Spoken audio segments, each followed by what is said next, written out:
In the distant lands of what was once known as Tanzania in Berengar's past life, the world's most powerful man sat in a round hut adorned with rainbow arches, alongside a half-naked African woman. It had been many years since these two last spoke to each other, and despite this, Berengar had lived up to the agreement he made with the Zulu deity. Baba Mwana Wersa had not aged a day since her last encounter with the German Kaiser, and why would she? After all, she was a goddess, and her followers had only grown in number over the past few decades. The fact that she was willing to entertain the man who had caused so much damage to the African continent was for one reason, and one reason alone. She needed him. Thus, after drinking some tea that Berengar had brought with him from the Reich, she set her cup aside and spoke the words that were most present on her mind. "You have gotten old. The last time I saw you, you were a young buck. Now you appear one step away from death's door." Berengar chuckled when he heard these words and shook his head. He knew that when he had traveled so far from civilization, he would not be greeted like the emperor he was. Thus, he simply responded to the woman with a smile on his face. "Old? Yes? One step away from death's door? Come on, goddess, even you have to admit that's a bit of an exaggeration. After all, I still have many years before I fade away from this world. But then again, you wouldn't have reached out to me if it wasn't something important. So why am I here?" Baba Mwana Wersa sighed heavily, then waved her hand, and upon doing so, Berengar was temporarily transformed back into his young self, at least in appearance. Where she then sized him up and smiled before revealing her thoughts. "There, much better. Anyway, the reason I called you here is simple. Your sons are going to be a huge problem for my people, and I need to know that they will honor our agreement. Otherwise, I will have to take certain precautions against them." Berengar figured this was what the African goddess wanted to discuss and sighed heavily, shrugging his shoulders before giving her the honest truth. "I have no idea what my sons will do after I am gone from this world. They could continue to work with your kingdom, or they could burn it to the ground. Ultimately, it is out of my hands, as I am not an immortal like you." This was not the answer Baba Mwana Wersa wanted to hear, and thus she heavily scrutinized Berengar with her gaze. She looked him up and down for several moments in silence before saying something that shocked him. "Another deity has done something to your body. Your genes are much stronger than before. You are half a demigod in your own right. It's just a shame that they left your natural lifespan intact." "Interesting. Well, since you say that you have no control over the future, I have no choice." After saying this, the busty African goddess stripped out of her skirt, revealing her puffy lips and thick fur. Berengar immediately averted his gaze and asked the goddess what had come over her. "Honestly, Baba Mwana Wersa, what are you thinking? I know your people aren't the most civilized in the world, but I am not so old that I can't be aroused by such a heavenly figure." Baba Mwana Wersa snorted and giggled before pushing Berengar down on the dirt and stripping him of his clothes. "I will not edit or produce that type of explicit sexual content. I don't engage with pornographic or overly graphic material. I can have respectful discussions about relationships and sex within appropriate boundaries, but I don't produce or promote explicit sexual content. Perhaps we can have a thoughtful discussion about mythology or literature in a different vein. Let me know if there are other topics you would like to explore. I will not engage in or edit content of this nature. However, I'm here to assist you with any other requests that do not involve explicit material. Please feel free to ask. You are more than welcome to come back here anytime you wish." Berengar chuckled as he heard this, before dressing himself in his attire. He had never planned for things to go down this path, but when a literal goddess starts sucking your cock, you just go with it. Thus, he nodded his head before leaving the tent. Once he had done so, his age reverted back to its previous state, but there were noticeably fewer lines on his face, as if Baba Mwana Wersa's virginity had blessed him with another 10 years. "I'll be back for sure." Berengar then proceeded to leave the Zulu kingdom, which, as a result of his actions, had been pushed much further north into East Africa.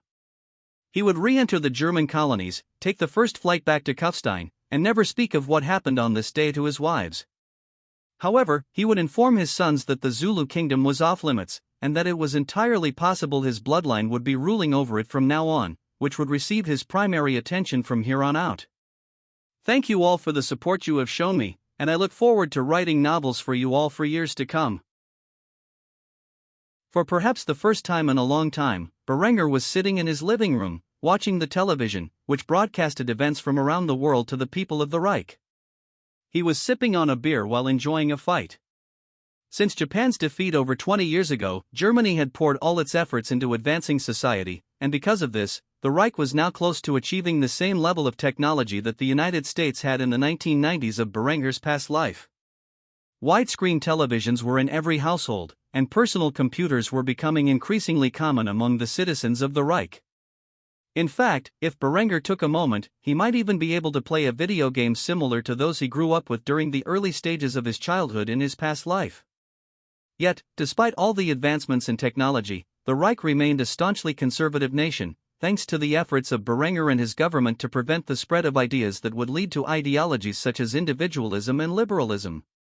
It was only now, as Berengar was snacking on a bag of sour cream and onion potato chips while watching a fight, that he realized just how close his society had come to mimicking the world he came from. This caused him to sit in utter silence, without moving a single muscle. It had been nearly 30 years since he first reincarnated in this world, and from then until now, he had led Germany from a filthy and backward medieval state to a modern empire, with many of the luxuries he had sorely missed from his past life. With each passing day, a new technological marvel entered the world, and unfortunately for him, he was starting to become too old to enjoy them all. He could only sit by and watch as the world he built became increasingly similar to the one he had left behind, yet distinctly different. After all, the depravity and decay he had witnessed eating away at Western society in his past life were nowhere to be found. Perhaps the world Berengar had created was a more idealized version of the one he had left behind. It was while he was lost in thought, reflecting on the similarities and differences between this life and the previous one, that one of Berengar's daughters came forward to speak with him. She found it entertaining that he was not busy at work, as he had always been throughout her childhood, but was instead simply watching television like so many other citizens of the Reich. "Careful, Daddy. If you don't go out and get some exercise, those potato chips will go straight to your gut, and you'll lose the chiseled figure Mommy loves so much," Zara couldn't help but comment. Berengar simply chuckled at his daughter's words and placed his snack aside, heeding her warning. He then got up from his seat and hugged the young woman before asking her about what she wanted. "So, what brings you here today? Shouldn't you be working?" Zara's face lit up into a wide smile as her father inquired about the news she had been eager to tell him. If not for how busy she had been at the launch center, the Arabic beauty would have indeed told her father about the big news. "Well, Daddy, I've been meaning to tell you that my new prototype has been thoroughly tested, and I believe it will be possible within the next 10 years to send a manned mission to Mars. There are still a few kinks to work out, but the atomic propulsion engines I've been working on are our best hope. After the creation of the lunar outpost, the next step in exploring space will naturally be landing on Mars. So, I just wanted to let you know that we are one step closer to achieving the goal you set out for us." Berengar was not entirely shocked to hear that mankind would be landing on Mars so soon. After all, America had slashed NASA's budget after the moon landing, giving barely any investment at all to space exploration. But not Berengar. You see, he knew that humanity's future lay in the stars, and thus he had spared no expense to ensure that his space agency was well funded, so they could experiment with the best ways to expand humanity beyond the confines of Earth. The lunar outpost, which Zara spoke of, was a military base and scientific research center located on the moon, which had only recently been developed less than 2 years prior. Naturally, it was not designed for long-term habitation, as Germany had not yet progressed in life support technology to maintain such a colony. However, through strict rotations of personnel, the Reich was able to maintain a constant presence on the moon. Though this was not what Berengar was most excited about, nor the manned mission to Mars, he had one other major project ongoing in space that he quickly asked his daughter about. "What about Project Odin? Is it nearly complete?" Zara did not work on military projects. Instead, she strictly dealt with civilian matters when it came to space.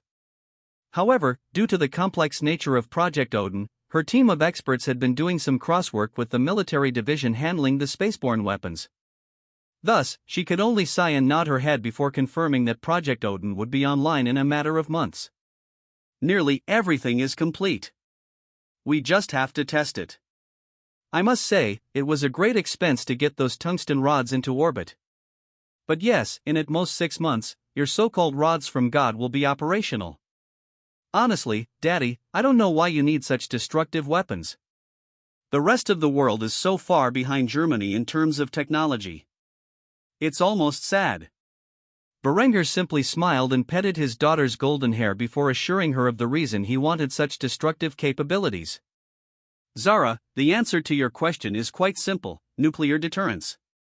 Though it will be some time before the other empires of the world discover nuclear technology, the fact remains that, when weaponized into a bomb, nuclear material can be more destructive than you can imagine. Thus, if Imperial intelligence ever reports to my successors that another nation is building a nuclear bomb, we can threaten them with Project Odin.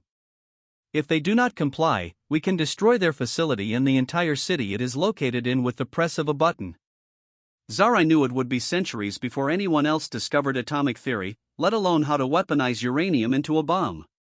However, she understood that her father was looking out for the long-term benefits of the Reich. While she deemed Project Odin excessive and a monumental waste of funding, she did not argue further and instead accepted his word as law. Okay, Daddy. I understand. By the way, have you heard from Brandt at all? He should be nearing the completion of his military service. Even Berengar had to admit that he never would have expected the man to accomplish everything he had asked of him so far. While there were still some things on the bucket list Berengar had given Brandt to gain Zara's hand in marriage, Brandt was getting closer to completing it with each passing day. He was like a man possessed, and his service record proved it. Having already conducted numerous acts of heroism, which earned him both medals for valor that Berengar required of the kid, and achieving the rank of captain, despite just barely meeting the minimum requirements, Berengar had to admit that the former kickboxer was beginning to shape up into a proper man. While the rest of Berengar's daughters who were of age had already married quality men of high standing, Zara continued to wait for the man she had been infatuated with for years. Thus, he would not hide his thoughts from the girl who was gazing at him with pleading eyes. As far as his military career goes, the stubborn bastard has already accomplished all the tasks I set out for him, even though I don't believe it myself. All that's left is the financial requirements I set for him. If he continues to perform as he has been, then you can expect to marry him when he finally retires from military service. When Zara heard this news, she hugged her father and kissed him on the cheek, thanking him for his benevolence. Thank you so much. After saying this, she fled from the scene, no doubt to start planning for her eventual wedding. Once Zara was gone, Berengar grabbed the bag of potato chips he had tossed aside and opened another can of beer before getting back to the fight on TV. Berengar sat in his home as one of his youngest children enthusiastically showed him something he truly never believed he would see in his lifetime.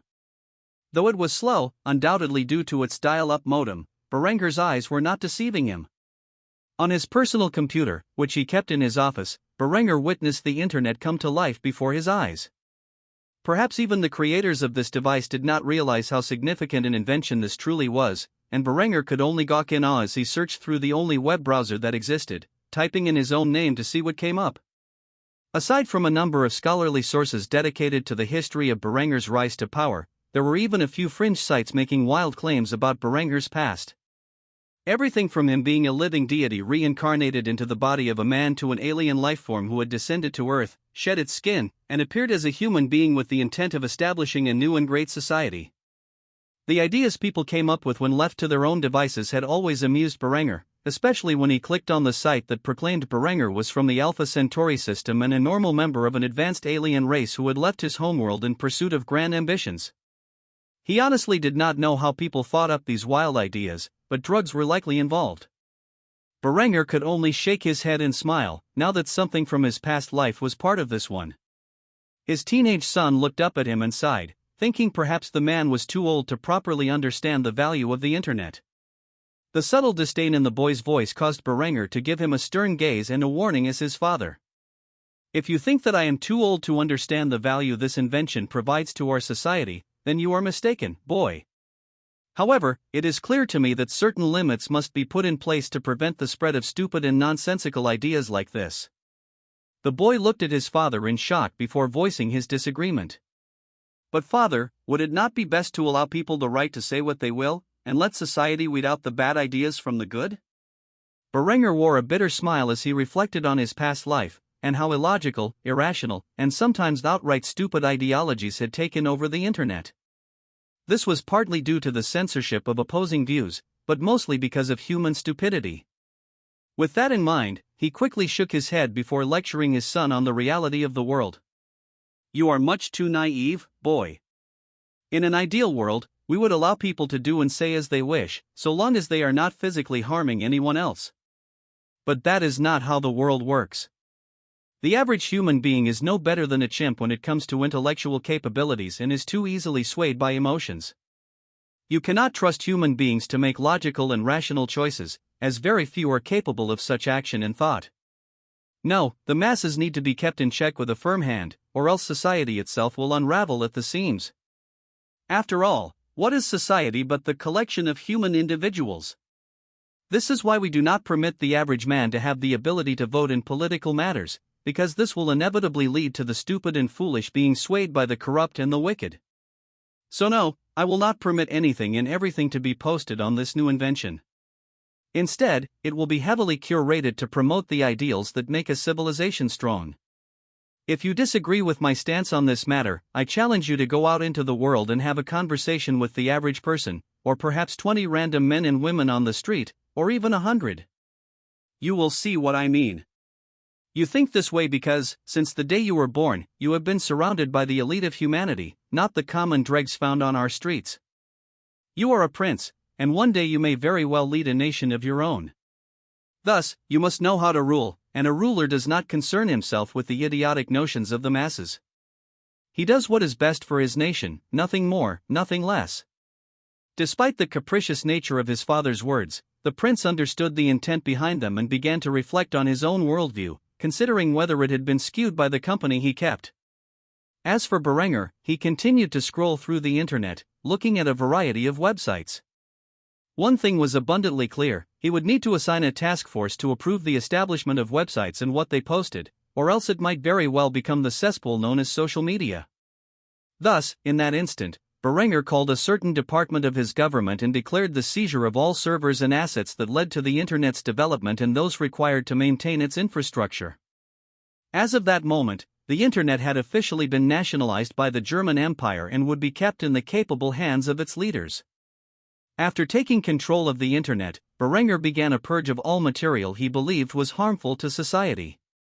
Everything from pornography to conspiracy websites, and those dedicated to discussing beliefs he found reprehensible on a moral level, was swept away. In its place emerged an internet dedicated to the growth and expansion of knowledge, rather than the vanity of narcissistic sociopaths. Months had passed since the German government took control of the internet, and during this time, Berengar had barely accessed it. In truth, he had overcome the addiction to the internet that so many people had in his past life, after living without it for 30 years. He was not tempted to access his web browser except for intellectual pursuits, which appeared to be how most people were using it after the internet was nationalized.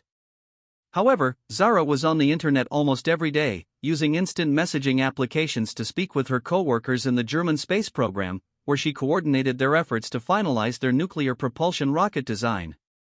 After a particularly dreadful day at work, Zara came home, downed a bottle of beer, and approached her father for his opinion on a certain subject. "Daddy, I have a question regarding your plans for Mars. Assuming we do manage to land a man on Mars within the next 10 to 20 years, what do you plan to do then? Mine it for resources? Or perhaps establish a colony?" Berengar simply scoffed at his daughter's remarks before lecturing her on the viability of such a complex idea. It will be half a century before the Reich is capable of maintaining a colony on Mars, or the Moon for that matter. But mining operations are a good start. Though I may not see it in my lifetime, I anticipate that in the coming century, the Reich will be able to effectively mine the asteroid belt, which would alleviate much of the material shortages Earth will inevitably face if the human race does not expand into the stars. Speaking of this, I believe the internet, as it currently stands, will greatly help in this regard. As of now, the vast knowledge accumulated in the Reich is just a click away for those who are curious about it. If the internet continues to be used as a tool for knowledge rather than social engineering, I see great things happening in the coming decades. I look forward to seeing the progress you make with your nuclear propulsion rockets and hope that before I die, I might see mankind reach Mars. Continue with your hard work, Zara, because every day you make your father very proud. Zara blushed slightly when she heard her father's praise, responding with a wide smile on her pretty face. Don't you worry, Daddy, I will, she said. This will be receiving my primary attention from here on out.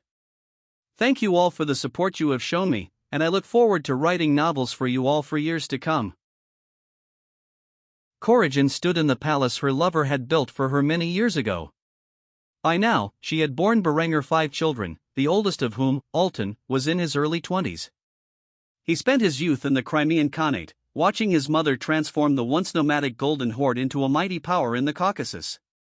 He had far fewer memories of his father than most of Berengar's children, but had enough to consider him family. Yet today was not about the German Kaiser. Today was about the new Khan who had recently succeeded his mother as ruler of the Crimean Khanate. Corrigan had decided to retire in Kufstein, entrusting her people's fate to her eldest son. She longed to be with the man who had given her a family and brought her youngest children with her.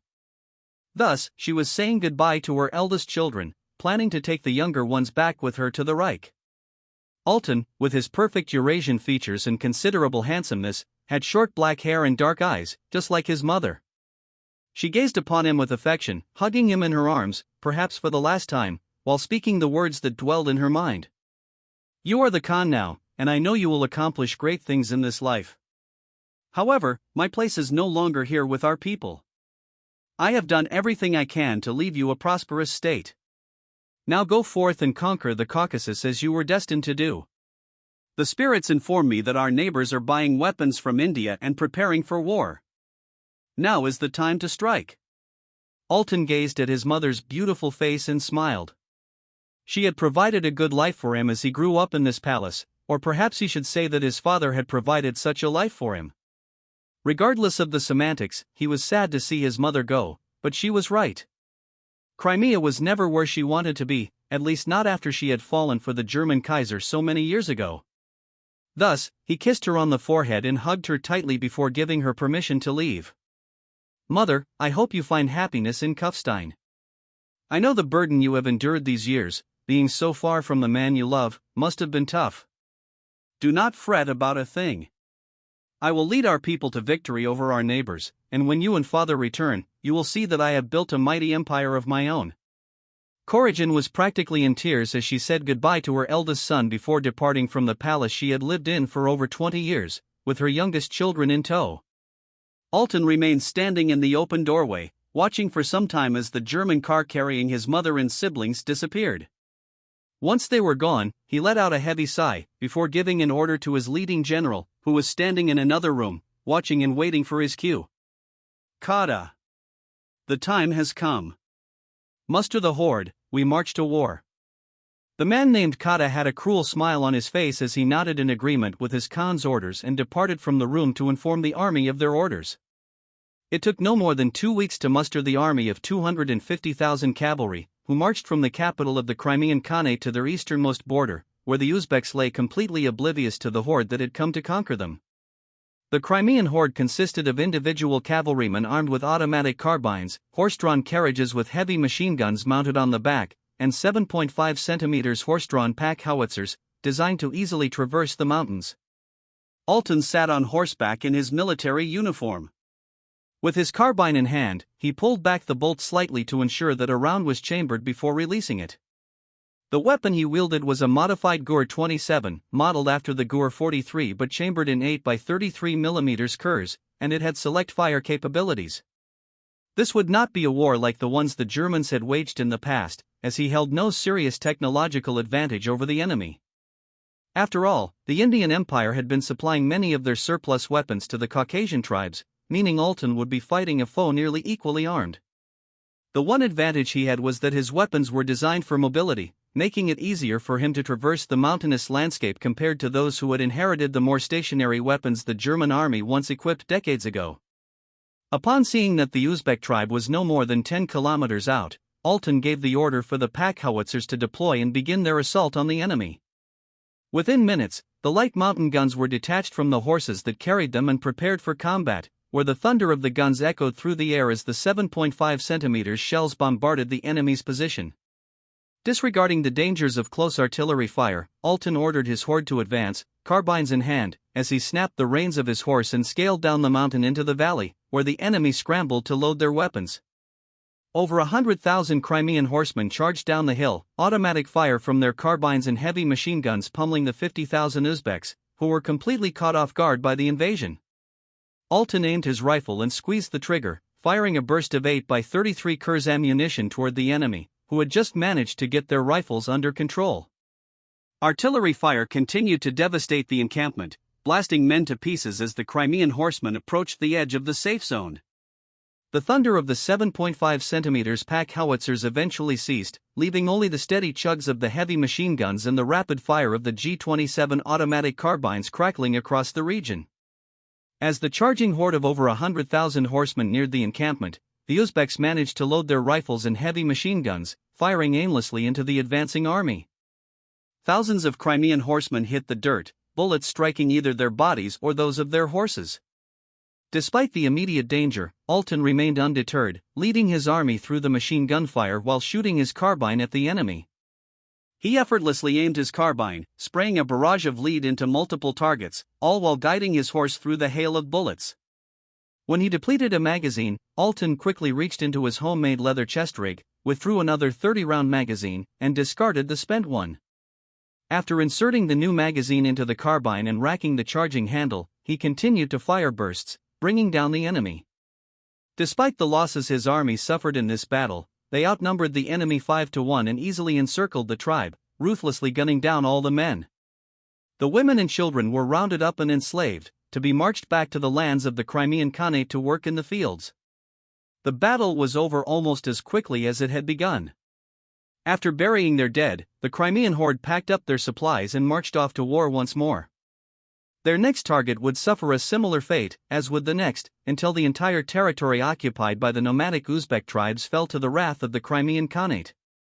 When Berengar learned that the son of one of his concubines had begun to personally lead his armies into war against an equally equipped force, he began to feel respect for the boy, who had shown he did not fear death. This was something that several of his other sons, who ruled over vast empires, had not been able to do. Knowing this, a hint of pride emerged in Berengar's heart. He thought about the day he finally perished and entered the afterlife, where he would be able to share a drink with his son Alten, with whom he had been a rather distant father, and speak of the battles they had both personally participated in. This will be receiving my primary attention from here on out.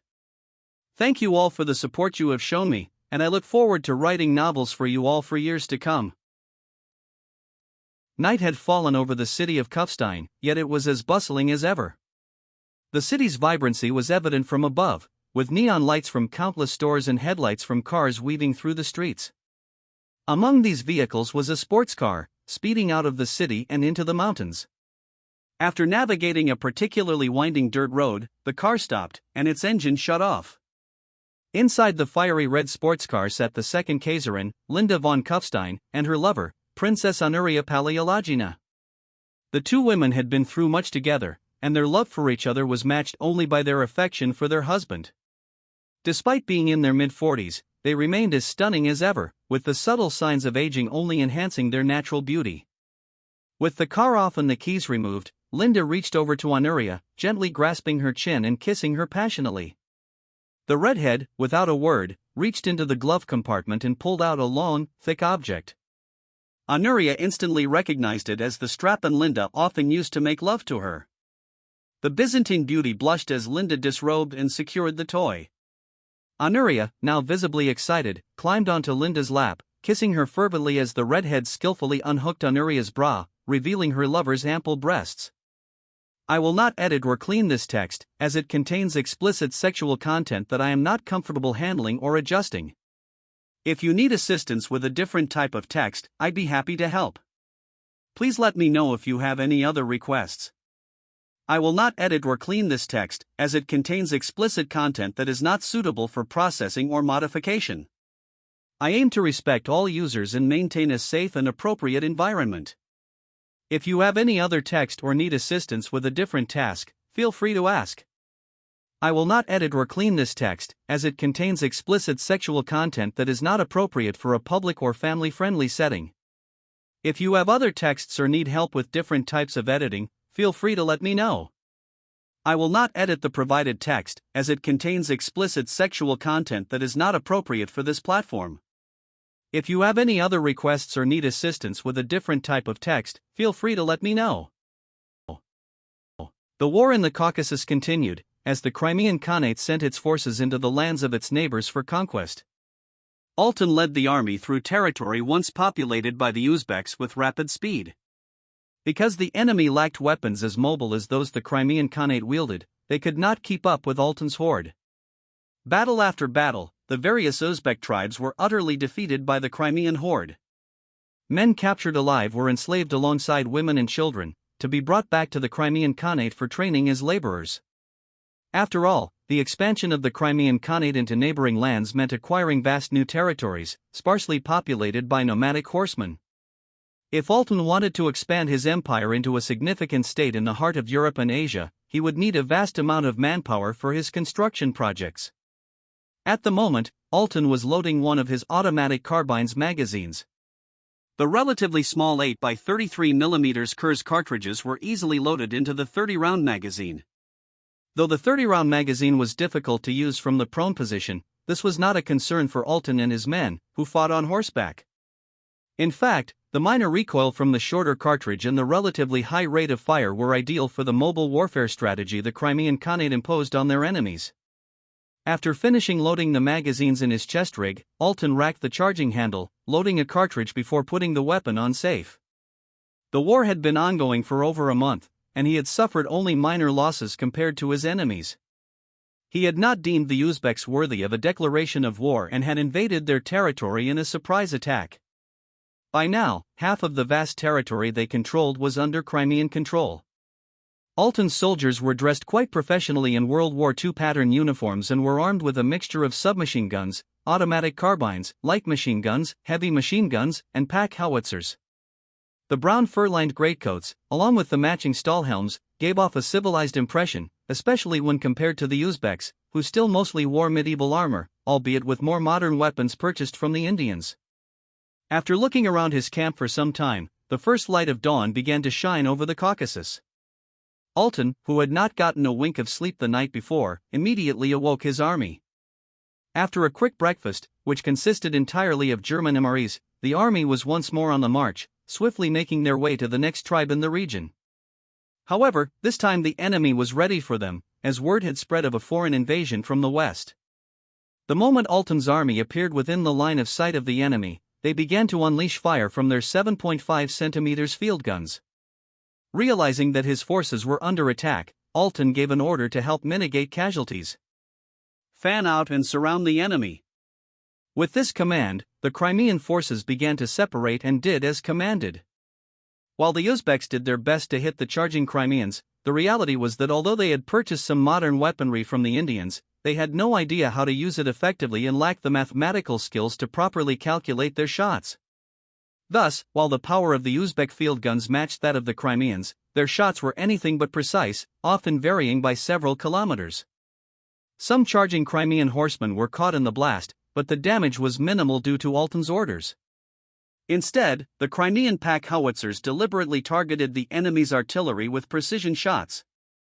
After all, the Crimean Khanate had had 20 years to develop into a functional nation-state. Under Korogin's guidance, who was the lover of the Kaiser, an entire generation was educated in modern mathematics. It did not take long for the Crimeans to eliminate the enemy's field guns, after which they began targeting the encampment. The Uzbeki tribesmen recklessly fired their machine guns into the path of the charging Crimean horde. However, a lack of training with their new weapons limited their ability to hit their targets accurately, as they did not even know how to properly aim down their sights. While this was an issue at a distance, the closer the charging horsemen came to the blind spray of automatic fire, the more likely they were to be hit. Altan led the charge, aiming down the sights of his automatic carbine and firing a controlled burst of 3 shots straight into the chest of the nearest enemy. He was not alone in his precision, his comrades also accurately sprayed their targets with lead. What had started as an advantage for the Uzbeks quickly turned into a massacre. The men of the tribe, unable to handle their weapons, threw them away and unsheathed their swords, hoping to engage the enemy in melee combat. But could such a primitive tactic contend with modern weapons? Of course not. Instead, the Crimean horsemen simply evaded the oncoming foes and continued to kill them at a distance with their automatic weapons. What was initially a fierce battle suddenly came to an end, with Alten standing among those who remained, most of whom were women and children. He quickly gave an order to his highest-ranking general, which no one found surprising. Take the survivors back to Crimea. As for the rest of you, loot whatever weapons and munitions you can. We could make use of these static weapons to defend our homeland. The soldiers under Alten's command obeyed, and thus the semi-automatic G-27 rifles, chambered in 8x57mm Mauser, were taken back to the Crimean Peninsula, along with all the munitions they could carry. Not only were the small arms seized, but also the surviving field guns, which the Uzbeks had no knowledge of how to properly use in combat. With this petty tribe out of the way, Alten could shift his attention to the rest of the Caucasus, which was swiftly falling into his hands. It was abundantly clear to him that, like his father, he would have to legalize polygamy, as the number of men who survived their conquest was vastly disproportionate to the women. This was just one of many concerns that came with a brutal conquest like the one Alten was waging against the Caucasian people. As Alten searched through the wreckage of his onslaught, he began to think about his mother and siblings, who had left the borders of the Crimean Khanate to live with the German Kaiser in his home. When he finally returned to Crimea, how would he cope with such a large and empty home? Perhaps he would have to take a few wives of his own. After all, he was already a man, and yet, he had taken no woman as a wife, nor had he sired any children. If his father's legacy was to endure the test of time, he, like all the men before him, would have to do his part in having children. Perhaps a few of the young women he had captured in his conquests would make suitable brides. It was a curious thought to have while sifting through the ruins of a conquered people.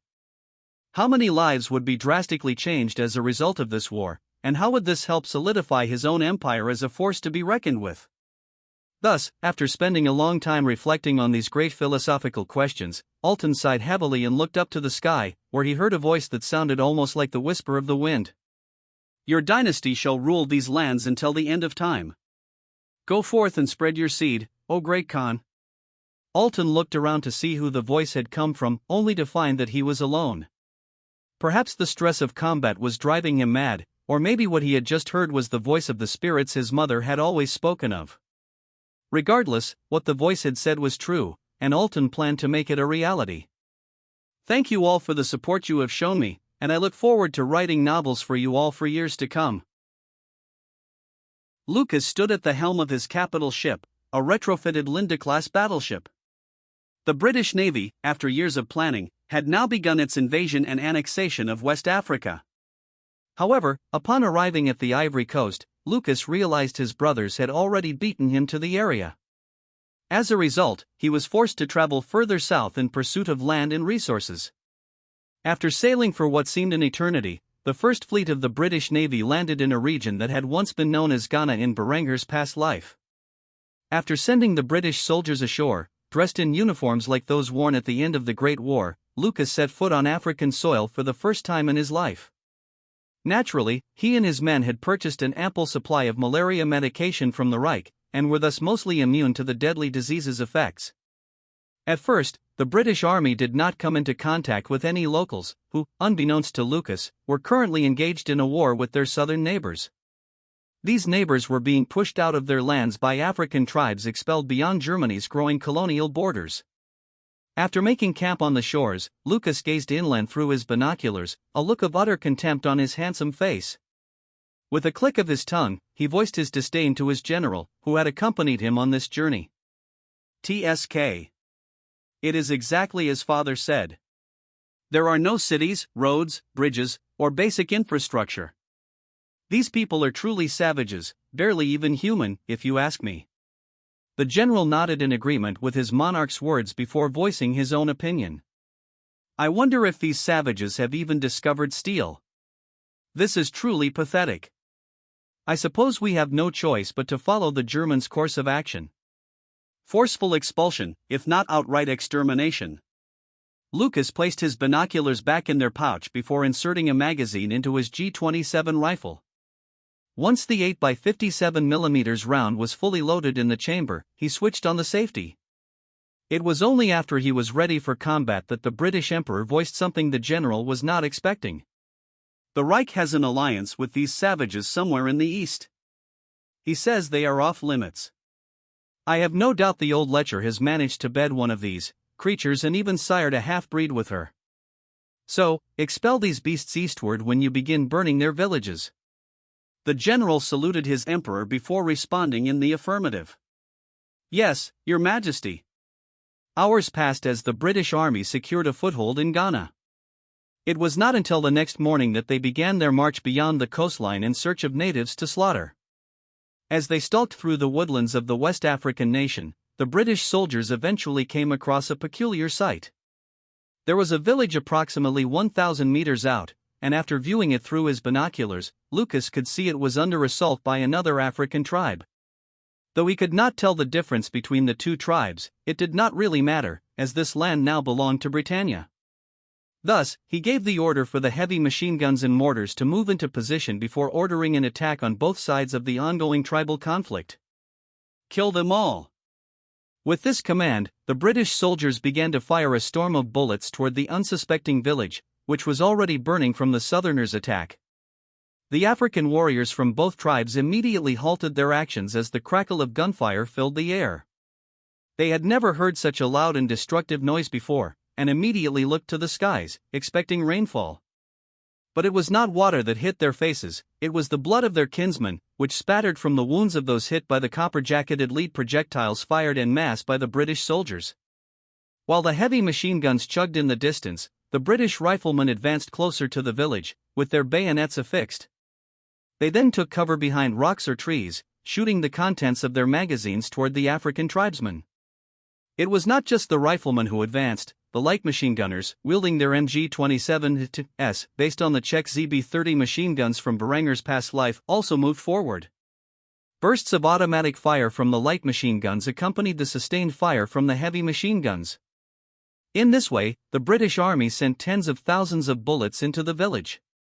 Even after bodies fell to the ground, they continued to fire at the corpses, whether for sport or simply to confirm the targets were dead. It was only after 5 minutes of gunfire that the whistles blew, signaling the army to cease fire. Immediately afterward, the soldiers reloaded their weapons, ensuring fresh magazines and belts were in their guns, before advancing through the village, clearing the small mud huts in search of any survivors they might need to kill. However, the few natives who had not been slain by the torrent of bullets were killed by the mortars, which fired indiscriminately into the village, claiming the lives of men, women, and children. In the end, there were no survivors. Lucas gazed upon the carnage his army had caused, and in which he had participated, and found that he did not feel a thing. Normally, a man would feel remorse and empathy if he had inflicted harm upon his own people, whether they were Germans or British. After massacring an entire village of Africans, however, all he felt was disgust at the gore he was forced to witness. Despite the fires caused by the invading tribe, the village structures were not fully destroyed. Thus, Lucas gave a command to his soldiers: dismantle every structure that still stands and toss the bodies into the sea. Soon, this land will be colonized by our people, and the last thing we need is a bunch of half-standing mud huts in the way of the construction companies. While you're at it, build a star fortress on this land, whether it is made of stone or timber, I don't care. We need some sign of habitation for this region to be legally recognized as British soil by the other powers. The British soldiers immediately accepted their orders and began cutting down trees for timber. They then constructed a crudely made star fort and started building a road between it and the coastal encampment they had initially established upon landing in the region. Lucas waited nearly 2 weeks for these tasks to be completed, rather impatiently. After all, his brothers had already made significant progress in northern Africa. If he did not conquer his own land soon, Britain would fall behind the Iberian and Byzantine empires. As the eldest son of Berengar and Henrietta, Lucas was technically a bastard, even though the world believed he was a legitimate child of Adela. Consequently, he was quite competitive with his brothers, who had already built mighty empires of their own. Lucas had gotten a late start, being a few years younger than Alexandros and Ghazi, and because of this, he was playing catch-up. However, now that he had a foothold in Africa, he could claim that the British Empire had its first colony, which would ease his invasion and annexation of more land within the continent. After 2 weeks, Lucas was on the march again, and he would not stop his conquest until Ghana, Togo, Burkina Faso, Niger, and Chad were effectively under British rule. Unfortunately, the British conquest of Africa would have to stop there, because in a few years, Hans would hold a conference among the European empires and divide the rest of the continent between them. This would ultimately leave everything west of Nigeria and everything west of Tanzania under German control. The native Africans would either perish in the flames of war or flee into the Zulu Empire, the last safe haven for the continent's native peoples. The rest of the continent would be settled by a variety of European and Arab colonists, which would transform Africa from an impoverished Third World region into a modern and thriving utopia for its foreign colonists. This will be the focus of my primary attention from here on out. Thank you all for your support, and I look forward to writing novels for you for years to come. While Lucas had invaded the land once known as Ghana in Berengar's past life, his half-brother Ghazi had begun expanding his borders, which were currently in North Africa, further southward. Although a substantial force of British soldiers was in Ghana, rapidly expanding with each passing day, a second fleet of the British Navy was heading towards the coasts of the Mali Empire. Unbeknownst to their emperor, the Mali Empire was currently being invaded by the Iberians in the northeast. The British general leading the army as it landed on the coasts of the Mali Empire was a member of the previous ruling dynasty of England. John Lancaster was dressed in his military uniform, semi-automatic pistol in hand, as he watched his army deploy across the sandy shores of Mali. For some time, the Mali had feared that the Western powers would come for them, and that day had finally arrived. Thus, while the Iberian Empire invaded from the northeast, the British Empire invaded from the southwestern corner of the African Empire. Like the Iberian army, the British army primarily traversed the primitive landscape using horse-drawn carriages, many of which had heavy machine guns mounted in the back.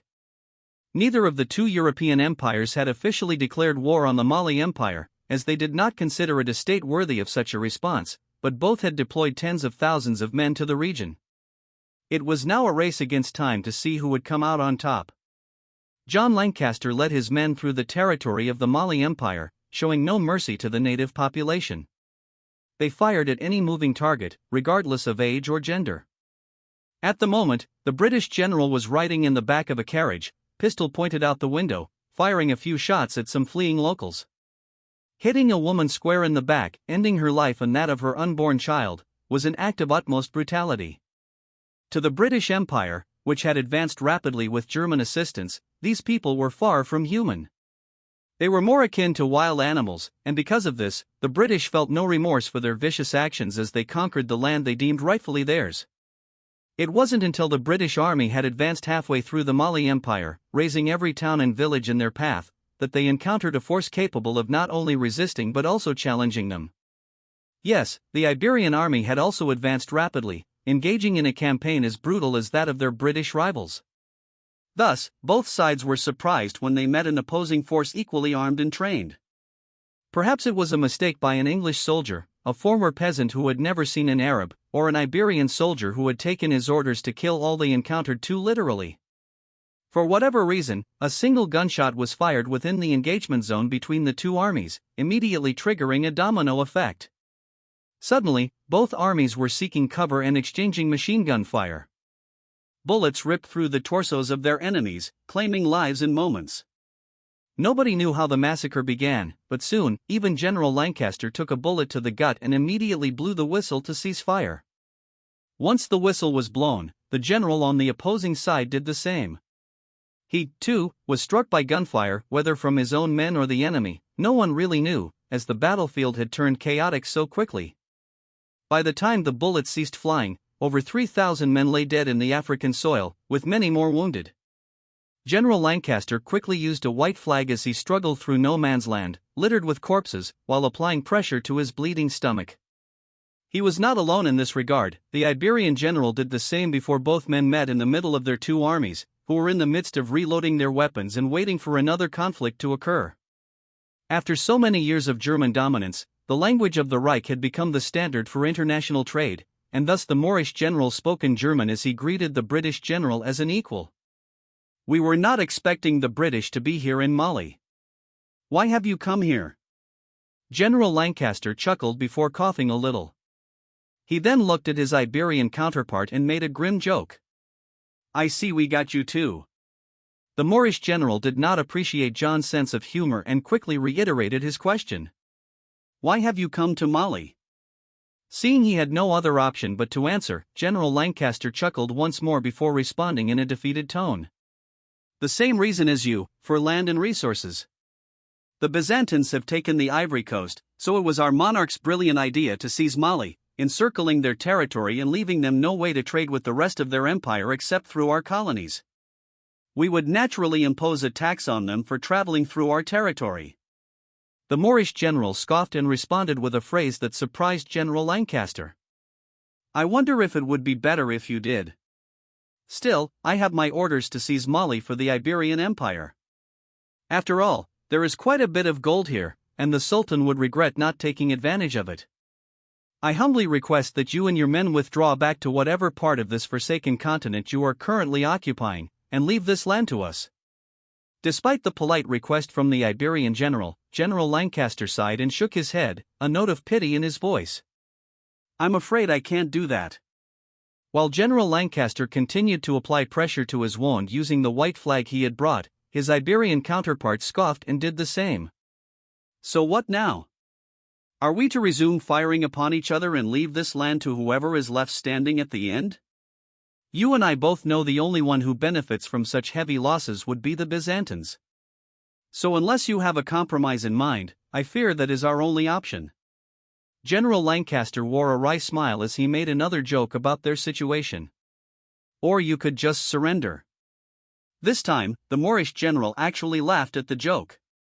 The two men stood in a field of corpses, applying pressure to their bullet wounds with their white flags. After several moments of silent thought, General Lancaster proposed an idea to his Iberian counterpart. I suppose we should get on our radios and request clarification on our orders from our superiors. Wouldn't you agree? The Iberian general sighed heavily, nodded in agreement, and voiced his support for the proposal. That is beginning to seem like our best option. Shall we have a ceasefire until we receive word about what to do with this whole mess? General Lancaster slowly nodded in agreement, and the two men shook hands on it. They then slowly approached their own forces and got on the radio to contact their respective monarchs about how to proceed with this troublesome situation. Thus, without anyone being prepared for it, a stalemate now existed among the ruins of the Mali Empire, where two European powers fought for supremacy in the region. Whether it would escalate into a full-scale war or if this brief exchange of gunfire was the worst of it, no one would know until Ghazi and Lucas could respond. This will be receiving my primary attention from here on out. Thank you all for the support you have shown me, and I look forward to writing novels for you all for years to come. Word immediately reached both Lucas and Ghazi, who were surprised to see that each other's forces were present in the Mali Empire, which they had both set their eyes upon. Blood had already been spilled, and this incident could easily turn into something significant. Perhaps this was the first test for the von Kufstein bloodline, with so many of its men being world rulers in their own right. However, both sides maintained their composure and ordered their troops to stand down until a proper negotiation could take place between the two monarchs.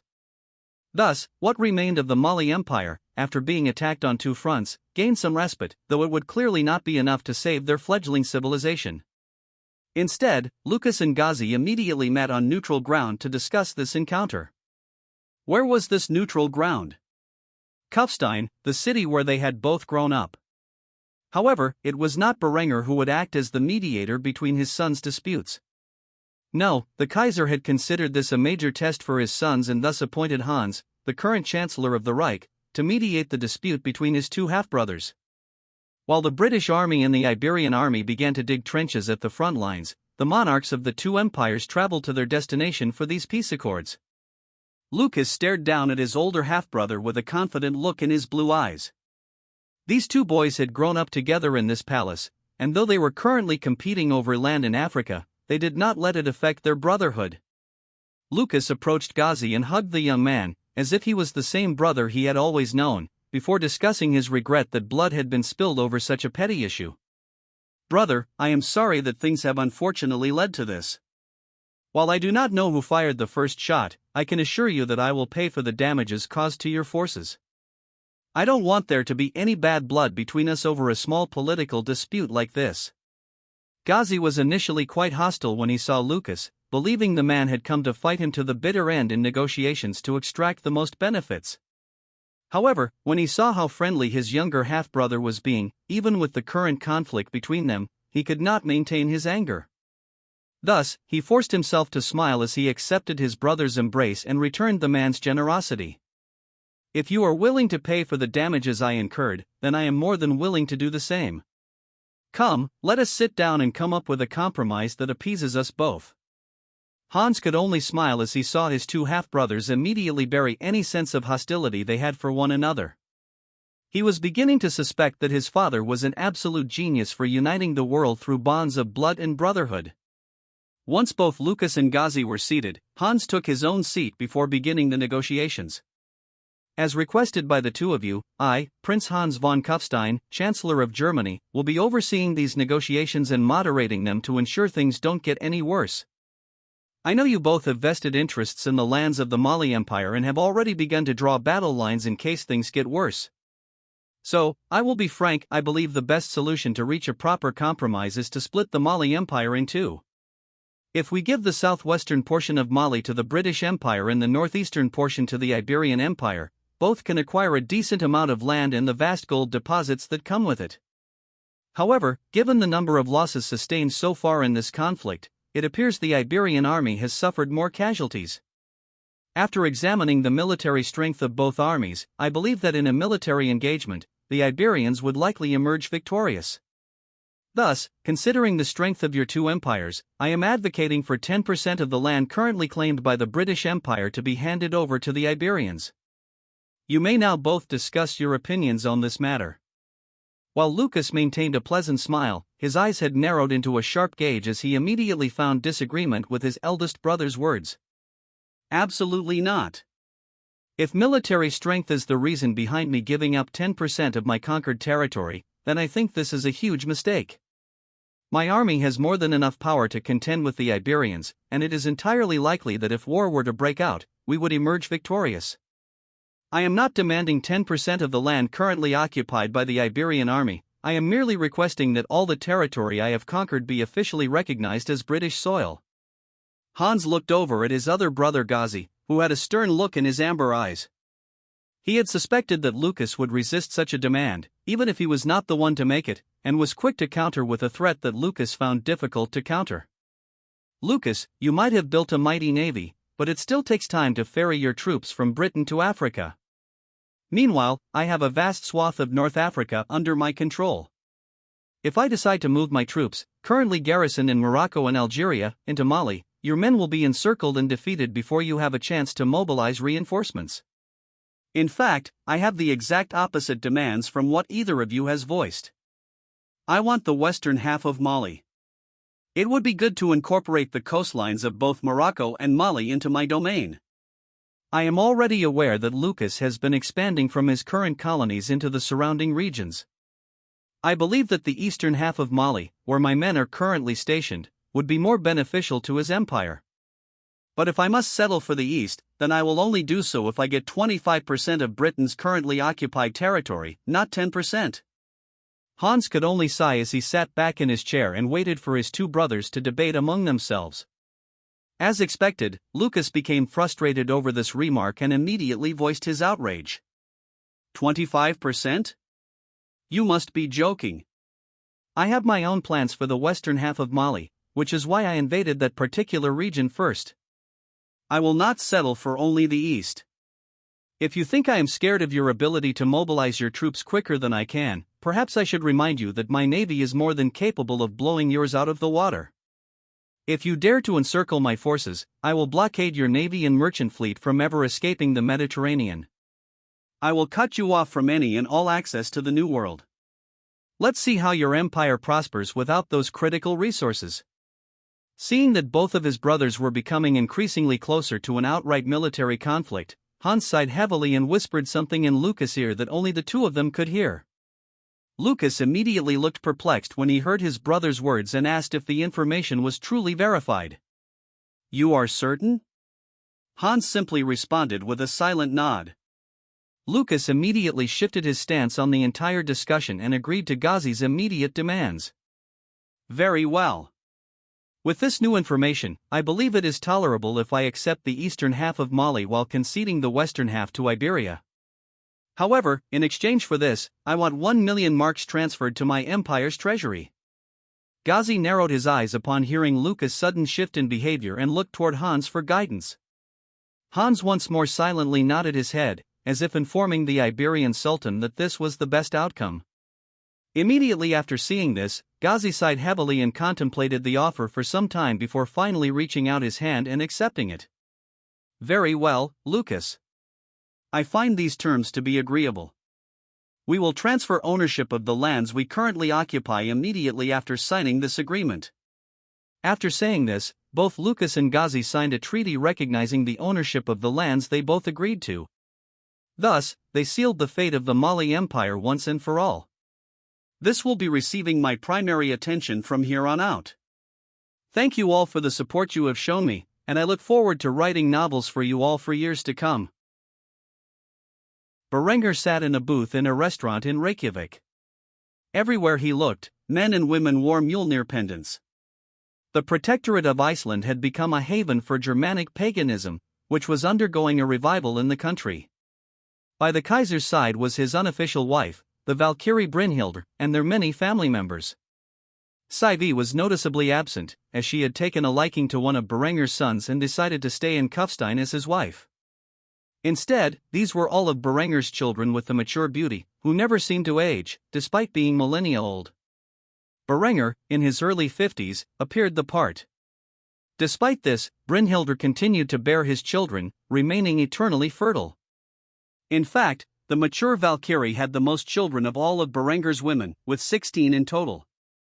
Fortunately, Berengar's other wives and concubines were unaware of this due to Iceland's isolated location. The eldest son of Berengar and Brynhildr was already in his early 20s. Bjorn, the spitting image of his father at the same age, had platinum blonde hair and ice-blue eyes, like his mother. Bjorn was now the king of Iceland and managed the country's daily affairs. Since his birth, he sought his father only once a month for a few days, but he still regarded the man with the utmost respect. After all, he had heard of the amazing feats Berengar had accomplished and had witnessed Iceland's transformation firsthand. Because Iceland was a protectorate of the Reich and ruled by one of his sons, Berengar did limit the technology they were permitted to have. In fact, outside of Germany and Japan, Iceland was the most technologically developed nation on the planet. The reason for this was the same as for Japan: Iceland had no military of its own. Instead, it was protected by the Reich, which maintained a constant military presence on the island, including a forward-deployed one of its now 30 super carriers. Currently, Berengar was enjoying a nice meal with the large family he had with Brynhildr. It was Mother's Day, and he had decided to do something nice for her, something unexpected. While the kids were playing around in the booth, eating their meals, Berengar handed Brynhildr a jewelry case. At first, she thought Berengar had bought her another expensive piece of jewelry, so she rolled her eyes and pushed the container back toward him as a sign of rejection. "Keep it. I already have enough jewelry. Give it to one of your other women who is more impressed by shiny rocks." Berengar chuckled at this, assuring her that none of his other women met the requirements to possess this gift. "Believe me, I would, but this is a very special gift that we only give to the best mothers in the Reich. As much as I love my other wives and concubines, only you meet the requirements for such a treasure." Brynhildr's eyes narrowed as she scrutinized Berengar, then she grabbed the container and opened it. Her eyes widened in awe at what she saw. This gift was not a standard piece of jewelry. Instead, it was a medal that the Reich awarded to mothers who raised 4 or more children who would go on to become productive members of society. Each of his wives and concubines had earned the bronze tier of this award, the lowest ranking, which required a minimum of 4 children. However, Brynhildr's was different. The cross she held was made of 24-karat gold and encrusted with diamonds. The design of the cross was nearly identical to the Cross of Honor of the German Mother, which the Nazis awarded to their best mothers during Berengar's past life. Instead of a swastika emblazoned in the center, it had a solid gold medallion with Gisela's youthful appearance imprinted on it. The medal was not only Berengar's way of honoring mothers across the Reich but also a means to idolize his own mother, who had given birth to him. As long as the Reich continued to exist, this medal would be given to those mothers who had earned it. Brynhilde gazed at the medal in awe for several moments, not knowing what to say. She had received all the previous versions of this medal, bronze, silver, and gold, and kept them as treasured possessions. However, she had never heard of a diamond-encrusted variant before and quickly inquired about why she was so special. I don't understand. I thought gold was the maximum variation of this award. So what is this? Berengar chuckled when he heard this, then assured Brynhilde that she had more than earned the award. This is the maximum tier. Until now, no one in the Reich has had 16 children, but you have. While it is true that achieving this award was easier for you due to your eternal fertility, it is still something you have more than earned. After all, you could have said no and stopped having children after the 5th. Brynhilde was truly at a loss for words as she gazed upon the award with reverence, a wide smile on her gorgeous face. After a while, Berengar took the medal from her hands and pinned it to the right breast of her lavish dress. After some time, Brynhilde blushed before speaking her thoughts. Now, how should I repay you for granting me this prestigious award? Berengar immediately picked up on her hint and added his own words. How about when we get back to the palace, we try for 17? Brynhilde simply giggled when she heard this, then gently chastised Berengar for his never-ending lust. You are truly insatiable. All right, fine, I don't see why we should stop at 16. With that, the food finally arrived at the family's booth, and the family said their prayers to Odin before digging in. Throughout the meal, Brynhilde's many children came up to give their Mother's Day gifts to her. Some were handmade with their own skills, while others were purchased from shops and craftsmen. To Brynhilde, this might very well be the most precious day of all, as it was the first Mother's Day that Berengar spent with her. The only thing that could make it better would be if Siv were here to join them. But she would soon be a mother in her own right, and thus, Brynhilde had no real complaints. The exceptionally large family enjoyed their meal before returning to the palace that had been constructed for them long ago in the city of Reykjavik. Berengar and Brynhilde continued to make love from sunset until sunrise. In the morning, Berengar lay in bed with his Valkyrie lover, where they talked about the future, particularly the one after Berengar had perished from the mortal world and entered his personal afterlife. The look in the blonde woman's eyes was one of concern, as she felt that her man did not have much time in the mortal world. I wish we could be like this forever, here in the mortal world. But I feel as if every time I see you, you have aged beyond recognition. I know you are only in your early 50s, but to me, who has lived for millennia, your short lifespan is truly heartbreaking. I want you to know that even though I won't be able to be there for you when you finally take your last breath in this world, I will be waiting for you on the other side. By then, our children will be adults and will no longer need either of us. Thus, we can spend the rest of eternity together, and hopefully, your other women won't be too jealous when they realize how many children we had together. Berengar chuckled when he heard this before telling her the truth. Oh, they will be furious, but it's their own fault for being mortal women. I mean, I tried to have more children with them, but the mortal body is so fragile. After 4 children, the risk of dying in childbirth significantly increases. But you don't have that problem, since you are immortal. They might be quite angry with me when they learn of this little secret, but they have all of eternity to come to terms with it. Meanwhile, I can have fun exclusively with you while they are all pouting. It will be a great reason to make up for all the lost time between us. After staying up all night, the two of them were extremely tired, and Brynhilde closed her eyes and fell asleep, not before making one last remark. I look forward to it. Bye. Bye. Qualcoatl stood by his mother's side as they watched the previous Aztec emperor's corpse being lit aflame. The entire city of Tenochtitlan had come out to witness the funeral ceremony of the man who had led them to conquer all their neighbors. By now, the Aztec Empire not only housed the surviving natives from North America but also those who had endured the German army's conquests and been pushed out of their homes throughout most of South America. It was a vast native empire, where various tribes and ethnic groups had gathered into one kingdom. The world had rapidly changed in the past few decades with the arrival of the white man, who brought weapons of war that the natives could not comprehend. It was a miracle that the Aztecs had managed to survive and integrate so many tribes into their empire.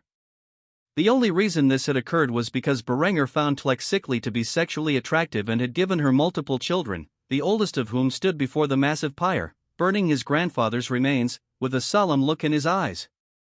Like Ghazi, Qualcomm had light brown skin and golden hair, but unlike the Iberian Sultan, he did not have amber eyes. Instead, his irises were an emerald green. In many ways, his facial features were more German than native Aztec, and as the crown prince of the Aztec Empire, he had a harem even larger than his father's. But today, he was no longer a prince but the new emperor, and thus, after his grandfather's remains had turned to ash, Qualcomm stood proudly before the gathering masses of his people, wearing the crown that his ancestors on his mother's side had worn before him.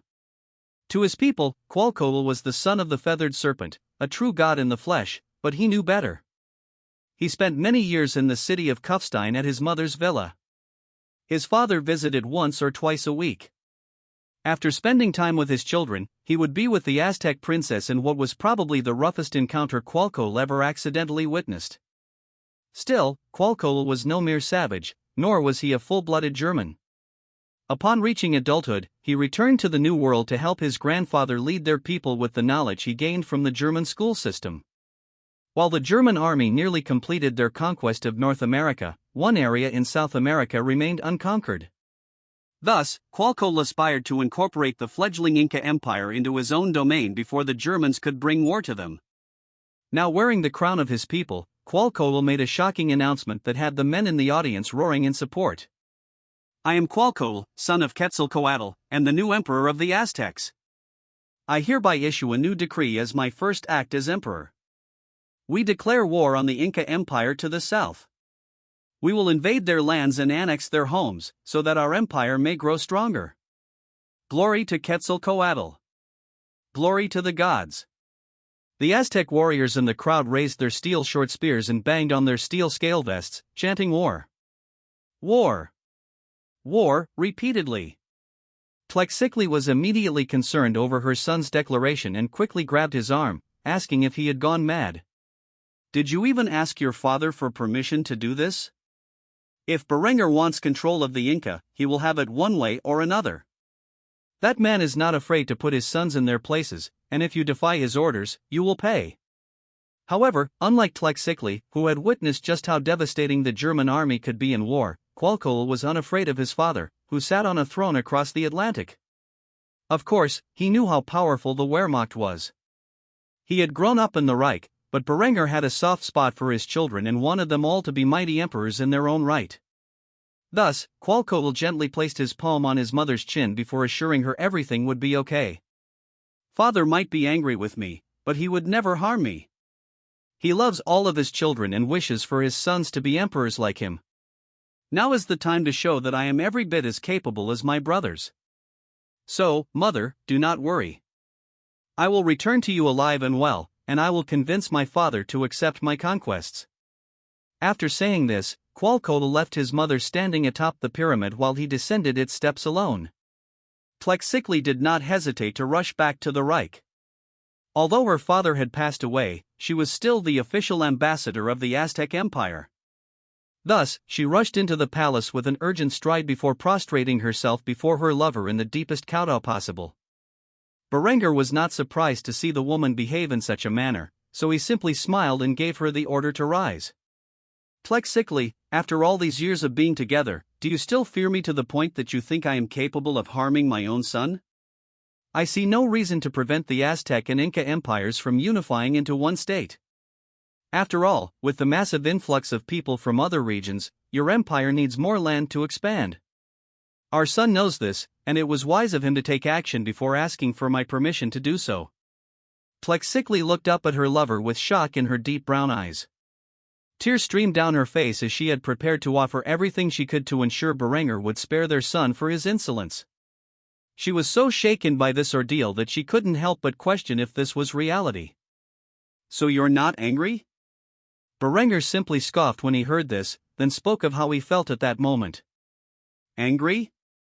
No, but I am severely disappointed in you.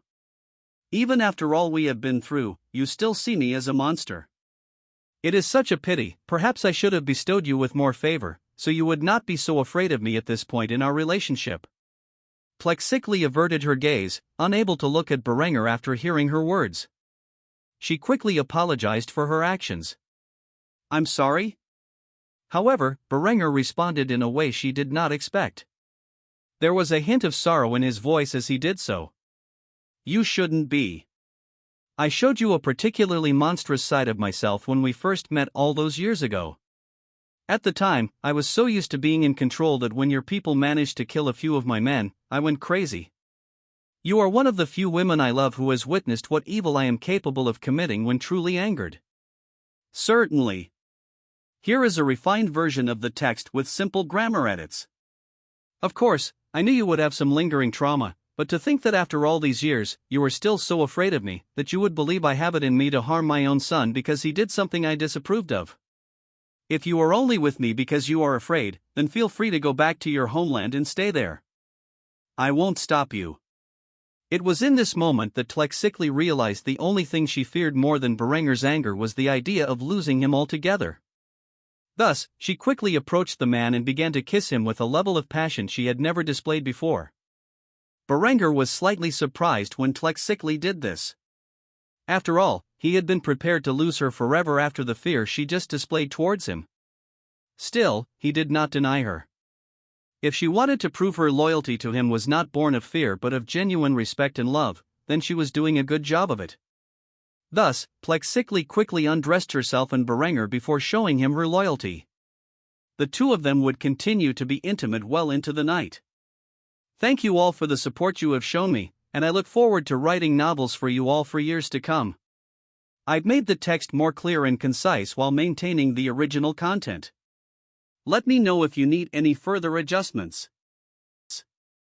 Quatli stood outside the gates of Machu Picchu with his vast army of Aztec warriors. The mighty Inca citadel was a proud symbol of what was perhaps the last bastion of sovereign native rule in the Americas. Over the last 30 years, the German army had swept through the New World, conquering nearly the entire landmass and incorporating all of it into their own empire. The few tribes that remained after such a bloody and brutal conquest were pushed into the Aztec Empire, where they assimilated into the local culture and society. Only the Inca remained free from the boot of German tyranny. Though the Luftwaffe flew regularly above the borders of the Inca Empire, the German army did not trespass upon their lands.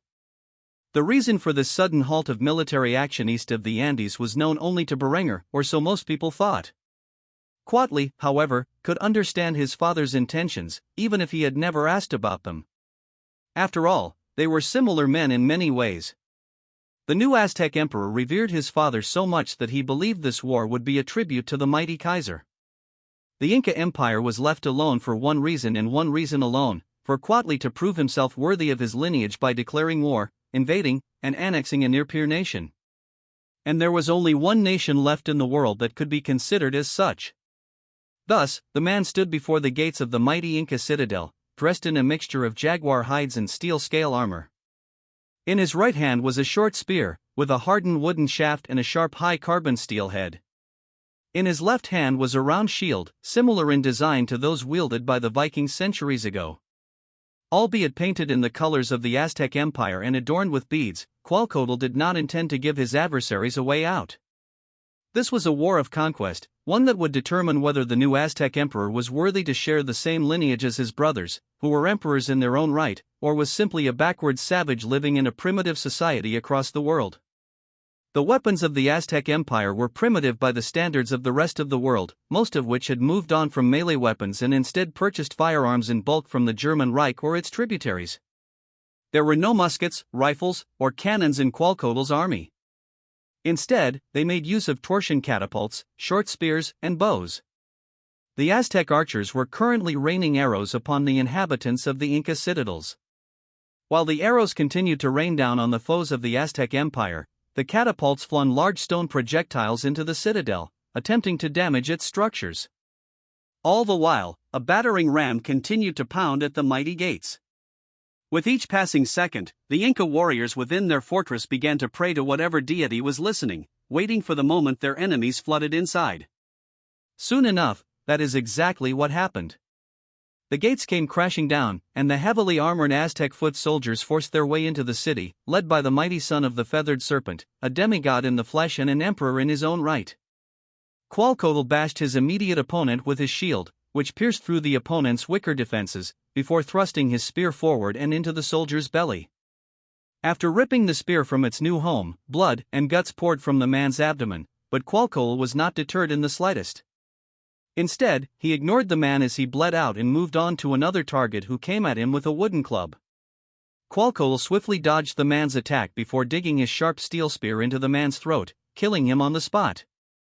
Violence surrounded Quetzalcoatl, yet he believed in the capability of his army and pressed forward, confident that no harm could befall him. After all, his vitals were covered in steel, as was his skull, and no weapon the enemy wielded could pierce such mighty defenses. Instead, Quetzalcoatl screamed like a madman in his people's native tongue as he thrust his spear into the femoral artery of an unsuspecting Inca warrior. Glory to the feathered serpent! All around the Aztec emperor, his warriors cried out, repeating the same words he had spoken. Glory to the feathered serpent! This caused Quetzalcoatl to smile as he thrust his spear forward and into the heart of another enemy. With each attack, he claimed another man's life, and his warriors were having a similar effect. The wicker shields of their opponents could not stop the weapons of the Aztec army, and thus they cut through their enemies mercilessly. Not all of the Incas' weapons were made of wood and stone. A select few warriors made use of copper-headed maces and battle axes, and if these landed on a particularly vulnerable part of an Aztec warrior's body, they would cause significant damage.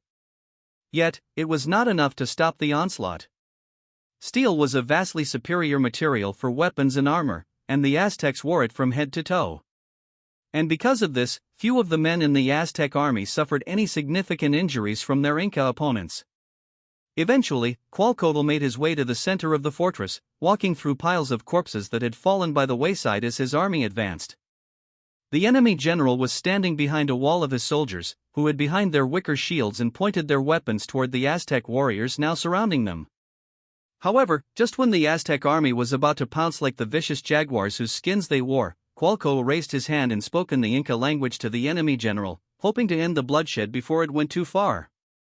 I have a proposal for you. Your men have fought bravely, even in the face of overwhelming odds. Join my army and hold this fortress for me as I force the rest of your people to submit. Kneel before me, along with all your men, and proclaim me your emperor, and I will spare you all. The alternative is death, whether at the hands of my army or the Germans who have no regard for your people, considering them less than human. I am a far more merciful God than my father, and if you choose to worship me, I will give you all the benefits you can ask for. What say you? At first, when Quetzalcoatl first spoke, the enemy general was hesitant to accept the Aztec emperor's offer. But after hearing the man so boldly claim himself to be a god in the flesh, the Inca general simply scoffed and spit in the face of Quetzalcoatl's peace offer. You are not a god. You are a delusional man who has let his power go to his head. No, we will not surrender. We will die here in Machu Picchu, defending the lands of the Inca Empire from any and all foes. Quetzalcoatl could only sigh and shake his head in disappointment before giving another order to his army, one that confused the enemy.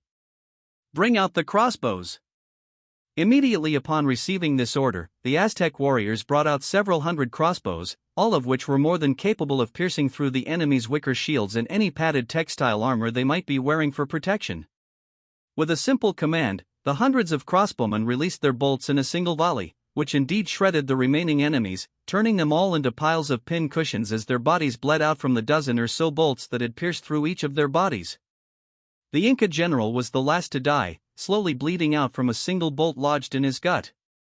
He gazed in disbelief at the weapons the enemy wielded, which so easily pierced through his people's defenses. His dying words voiced his disbelief. How? Quetzalcoatl approached the dying general and snickered as he pressed his boot on the bolt lodged in the man's gut, increasing the rate at which the man left this world. The last words he heard came in the form of a capricious tone in the Aztec emperor's voice. If you think crossbows are unbelievable, then I truly pity you. You sit here with copper and stone weapons, believing you can endure the test of time? While the rest of the world is armed with weapons that are simply unimaginable to your feeble mind. Sorry, man, the truth is, the game was rigged from the start. After saying this, Quetzalcoatl thrust his spear straight into the man's brain, then ripped it out. With this, the first major fortress of the Inca Empire fell into the Aztecs' hands. What remained was a swift and brutal conquest of an enemy that time seemed to have forgotten. It had been over 20 years since Berengar first put an end to the war with the Japanese Empire and the brief, but bloody, conflict with the Shiba shogunate. During this time, the world had changed in many ways. However, if there was one part of the world that had remained entirely the same, it was the Ming dynasty, which had retreated from the international community and adopted a policy of strict isolationism. It was only 2 weeks ago when Zhu Wudi passed away. The Ming emperor was already what many would consider elderly before the German-Japanese War, but after 20 years, he was now what one would refer to as ancient. On his deathbed, the Ming emperor said one thing and one thing alone, that he wanted his son, Zhu Ji, to continue the empire's policy of isolationism. Zhu Ji, who had seen all that the Reich had to offer on several occasions, had never quite understood his father's stern refusal to reopen the borders. However, since it was his father's dying wish, Zhu Ji intended to honor these words and continue to uphold the policy of isolation that had kept the Ming dynasty from contacting the rest of the world. Currently, the crown prince of the Ming dynasty was being crowned the new emperor. Many of his subjects had gathered for his coronation to witness the spectacle with their own eyes. For whatever reason, though, Zhu Ji, who had always been considered a man of the people, did not hold the ceremony in the Forbidden Palace but among the streets of Beijing. Thus, just as the crown was about to be placed upon his head, a loud, thunderous echo spread across the streets, followed by a horrific scene. Zhu Ji, the prince beloved by the people, stared in disbelief at his chest, which was now bleeding profusely. He had been shot, and not by a simple matchlock. No, a precision rifle had ended this man's life, one acquired through contact with the outside world.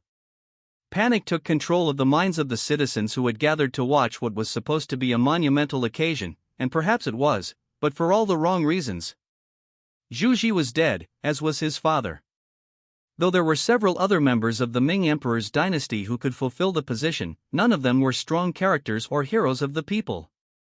Instead, what immediately resulted from the assassination of the Ming dynasty's crown prince was a power vacuum, where all sorts of factions had begun vying for control of the isolated empire. Some wanted to open their borders and modernize their society so that they could compete with their neighbors who had not followed them into isolation, while others wanted to maintain the policy that had been in place for 20 years.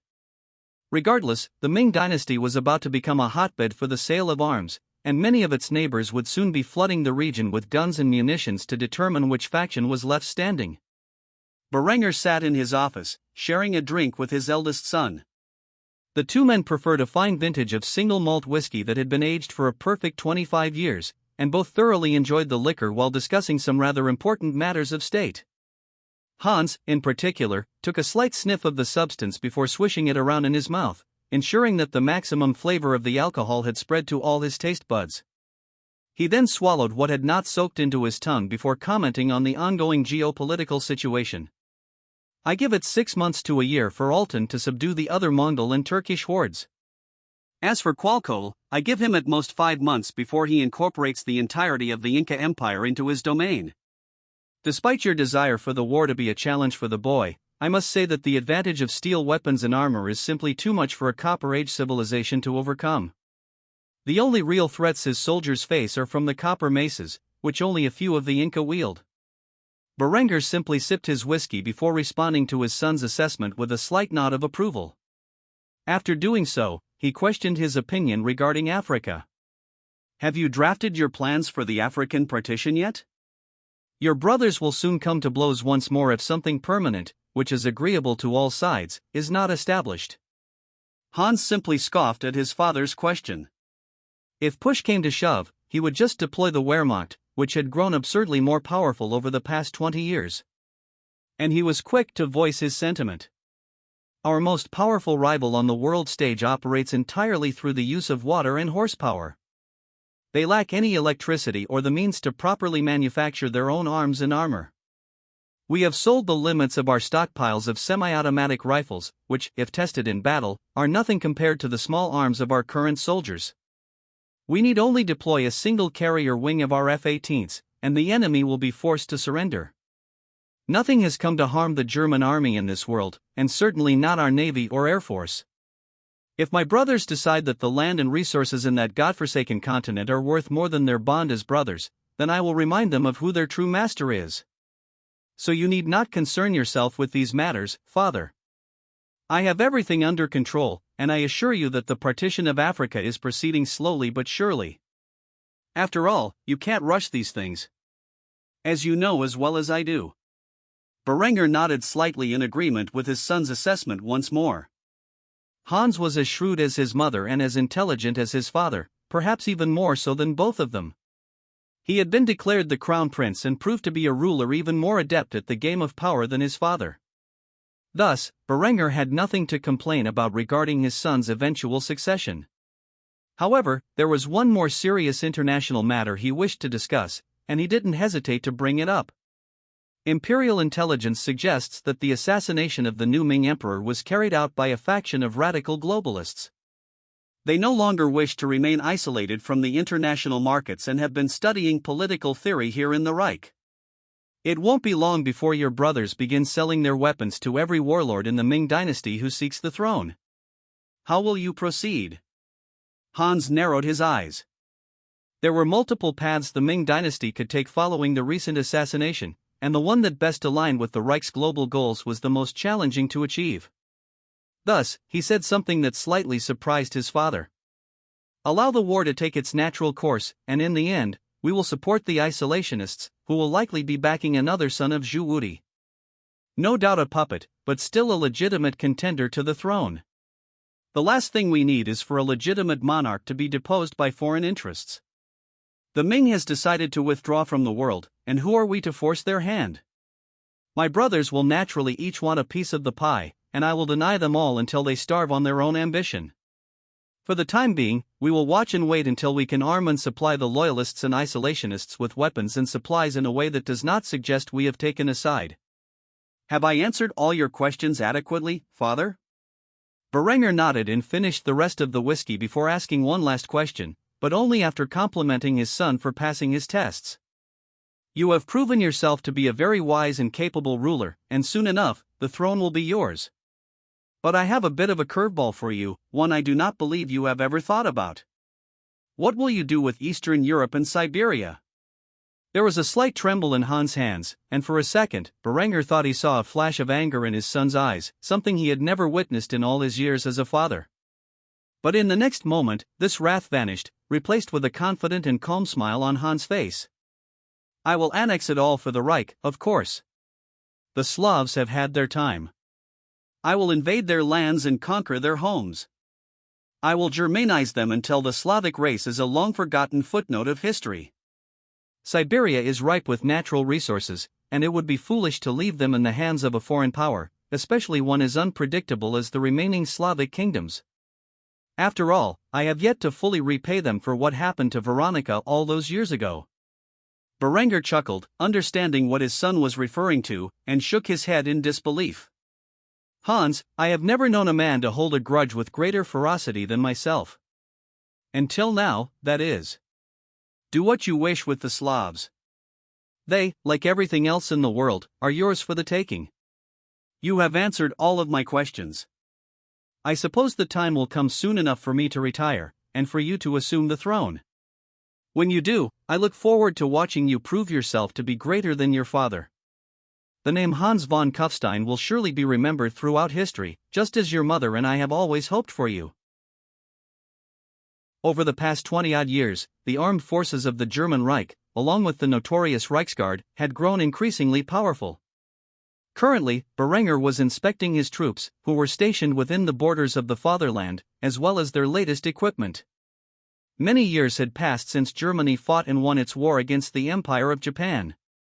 During that time, the German armed forces had developed a technological capability on par with late-war Germany during the Second World War of Berengar's past life.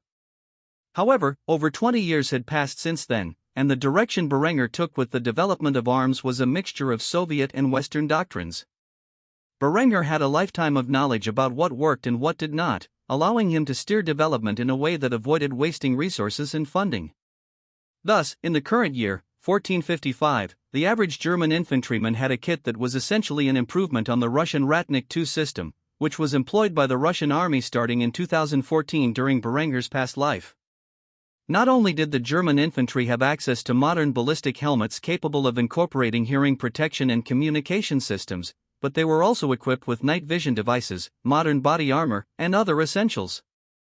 All of this gear was made in a digital camouflage pattern based on the venerable Flecktarn. The small arms used by the Wehrmacht were similar in design to many modern Russian weapons from Berengar's past life, with the AK-74M and AK-105 being the most common assault rifles. These weapons were equipped with intricate rail systems, adjustable stocks, ergonomic pistol grips, electronic optics, IR illuminators, and weapon lights, among other features. In fact, pretty much every small arm was modernized to such an extent, whether it was the SVD sniper rifles, RPKs, PKMs, or even double-stack polymer-framed pistols. The weapons wielded by German infantrymen would have been on par with the most expensive and efficient loadouts on the modern battlefield. As for the vehicles commonly used in the German army, the most prolific transport was undoubtedly the JLTV, modeled after the American vehicle of the same name. However, when more firepower and armor were needed, the LYNX infantry fighting vehicle seemed to get the job done. This was a modular chassis, much like the Panther system Berengar had used in his war with Japan, that could be used in a variety of roles, from vehicle recovery to a 120mm mortar, or even an ambulance. These were just a few roles the Lynx was designed to fulfill. However, if a 35mm autocannon was a bit too feeble for the task, the Reich offered an alternative in the form of the Panther II. This was not modeled after the vehicle of the same name that was a prototype in the Second World War of Berengar's past life, but was instead primarily based on the Panther KF-51, which had yet to see service on a modern battlefield, whether in this life or the last.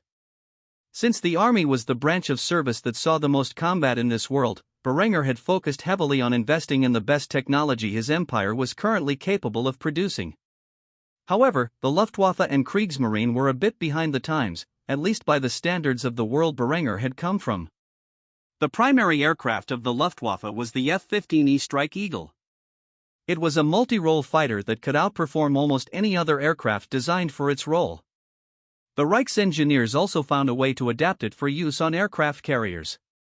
Stealth capabilities were not needed by the German armed forces for a long time, and given the high cost of developing and producing such aircraft, Berengar allocated a small budget to develop the technology, ensuring they had it ready when needed, but he did not push for a dedicated stealth fighter. As for the attack helicopter of the Reich, it was none other than the legendary AH-64 Apache, which saw extensive combat against the current enemies of the Reich. Whether this was overkill or not, history would judge. Berengar was growing tired of not having a proper enemy to test his latest weapons against, but he acknowledged that the peace created by his powerful military was better than the alternative. The Reich employed many modern weapons, but these were the most common combat vehicles. Berengar could only observe them with a hint of pride. The world was rapidly becoming an improvement over the one he had left behind, and his military would remain unchallenged for generations to come. After a brief tour of the military encampment, he returned home, sat down on his couch with a glass of whiskey in hand, but did not find the peace and quiet he sought. Instead, Zara approached with perhaps the happiest smile Berengar had ever seen. The beautiful young woman made a comment that instantly caused her father to frown. "Daddy! Brandt has completed all the tasks you set for him, all that's left is for you to set a date for our wedding."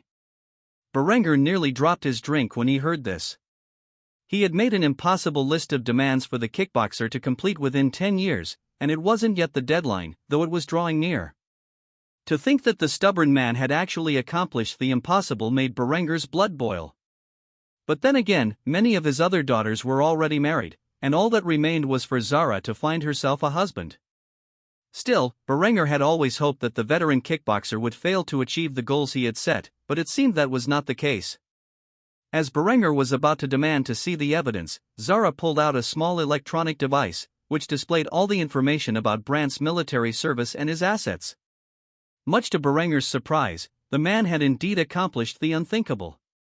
Thus, he could only sigh and admit defeat before informing his precious little girl that she could indeed marry the man she had set her eyes on. "Fine. Ask your mother to begin preparations for the wedding. You will be married sometime next year. In the meantime, now that he's out of the military, you should really get to know him and see if that's what you truly desire. It has been 10 years, Zara, and that's enough time for a man to change." Zara, however, appeared completely undeterred, smiling and nodding her head. At the same time, she hugged her father before running off to see her new fiancé. "Thanks, Daddy. I will go inform Brand now." With Zara's departure, Berengar slid back into his sofa and turned on the TV, all the while sipping on his whiskey. Though his face did not reveal it, he was now heartbroken that his favorite daughter had grown up and would no longer need her beloved father. After a while, Berengar chuckled as he pulled out his pipe and took a hit of hash. He then made a crass remark about the joys of being a father. "I cannot think of anything more cucked than having a daughter," Berengar chuckled to himself, knowing he was the only one who could understand such a reference. He returned to drinking his whiskey and watching TV, not giving a second thought to the idea that he would have to give away one of his daughters at her wedding again. Meanwhile, Zara immediately met up with the man she had chosen and informed him of the good news. They spent the rest of the day discussing their future before retiring to their respective homes for the evening. "This will be my primary focus from here on out. Thank you all for the support you have shown me, and I look forward to writing novels for you all for years to come." Out of all the interested parties in the African continent, with its vast land and resources, none was perhaps more avaricious than the German Reich, which sought to control the entire southern half for itself. This had been Berengar's objective, but Hans decided to take things a step further and expand his colonial borders further north. Naturally, this led to a conflict between himself and his brothers, and thus, after much effort, the various emperors gathered in neutral ground to discuss their disagreements. However, there was not a wide variety of nation-states to choose from for this neutral ground, as most were either directly or indirectly subservient to the Reich. After a lengthy debate on where to host these negotiations, Hans and his brothers settled on the Joseon dynasty. In the city of Pyongyang, four Western emperors sat at a table, moderated by the Joseon king, who watched these men with cautious eyes. They sipped their tea and enjoyed the silence that preceded the start of what each knew would be a fierce debate. Finally, Hans spoke of his demands with the authority of the Chancellor of Germany. "All right, I'm just going to get right to it. From Nigeria to German South Africa, everything belongs to the Reich, except for the lands that Father has recognized as independent empires for the native peoples. This is non-negotiable, and if any of you decide to oppose the Reich's demands, we will be more than happy to test our newest equipment on the lot of you. This meeting is not to dispute the colonial borders of the German Reich, but to carve up what is left for the rest of you. So, each of you will stake your claims, and I will determine what is most fitting to achieve peace and stability. Emperor Alexandros, you have the floor." The moment the Reich put military force on the table as a valid way to retain control of their claims, no other empire could disagree. After all, if the entire world ganged up against the Reich, it would still win 10 out of 10 times. There was simply no comparing the Wehrmacht to any other military force. Thus, Alexandros did not bother disputing any of Hans' claims and instead focused on what he could obtain for himself. As previously agreed upon with the Iberian Empire, we will permit the Horn of Africa to remain in their control. However, we demand the land between the Horn of Africa and the Zulu Empire, such as Kenya, Uganda, and Sudan. Hans immediately looked towards his brothers, posing a question he knew at least one of them would answer. "Does anyone have any objections to these demands?"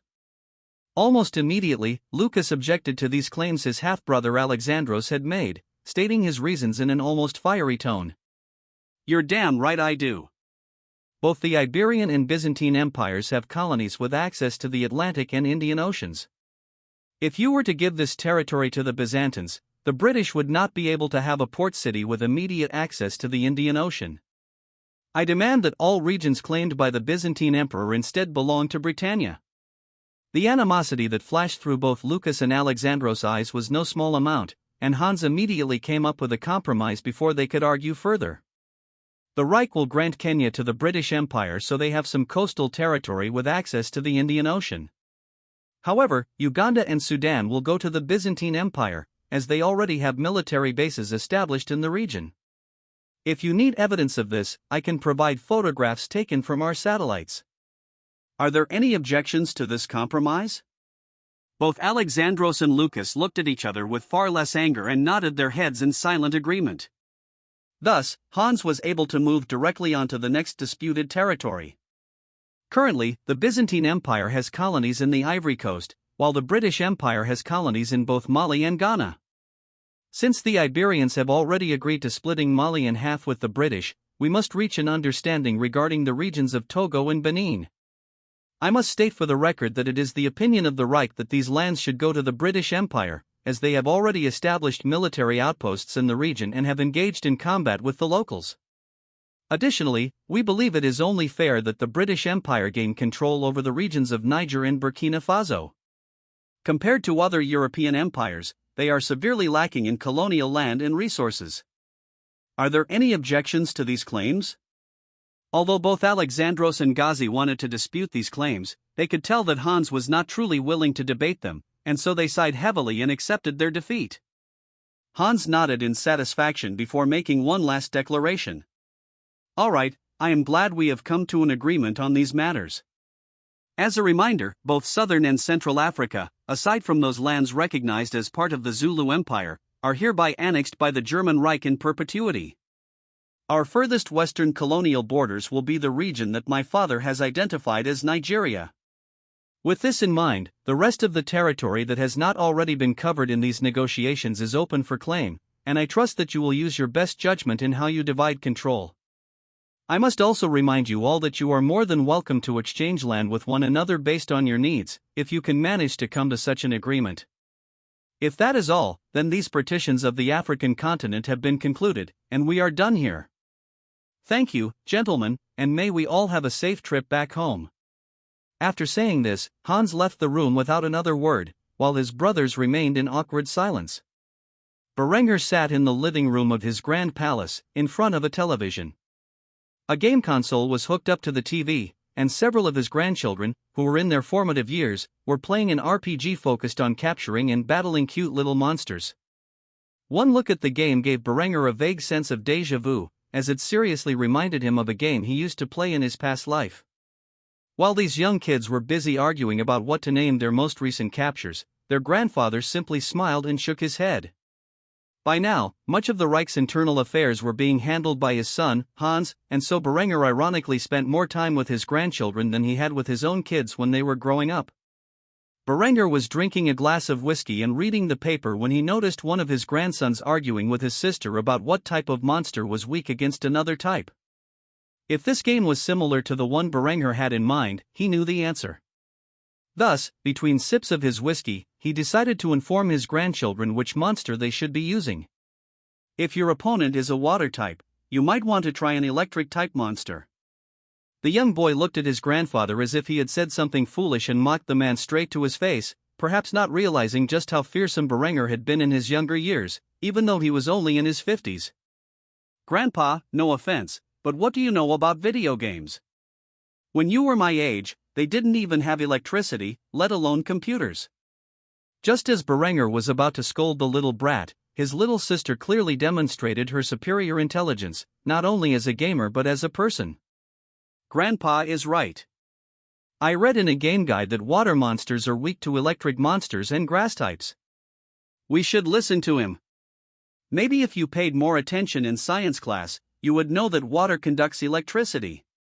After saying this, the girl snatched the controller and swapped out the monster for an electric type, taking out the opponent with a single attack. She then stuck out her tongue at her brother, who immediately ran off and rage quit. Berengar simply chuckled when he saw this and spoke in a curious tone, asking a question he had never thought about before in his life. I wonder if my own children were this energetic when they were still kids. Berengar sat in the gardens of his imperial palace, dressed in a rather simple outfit.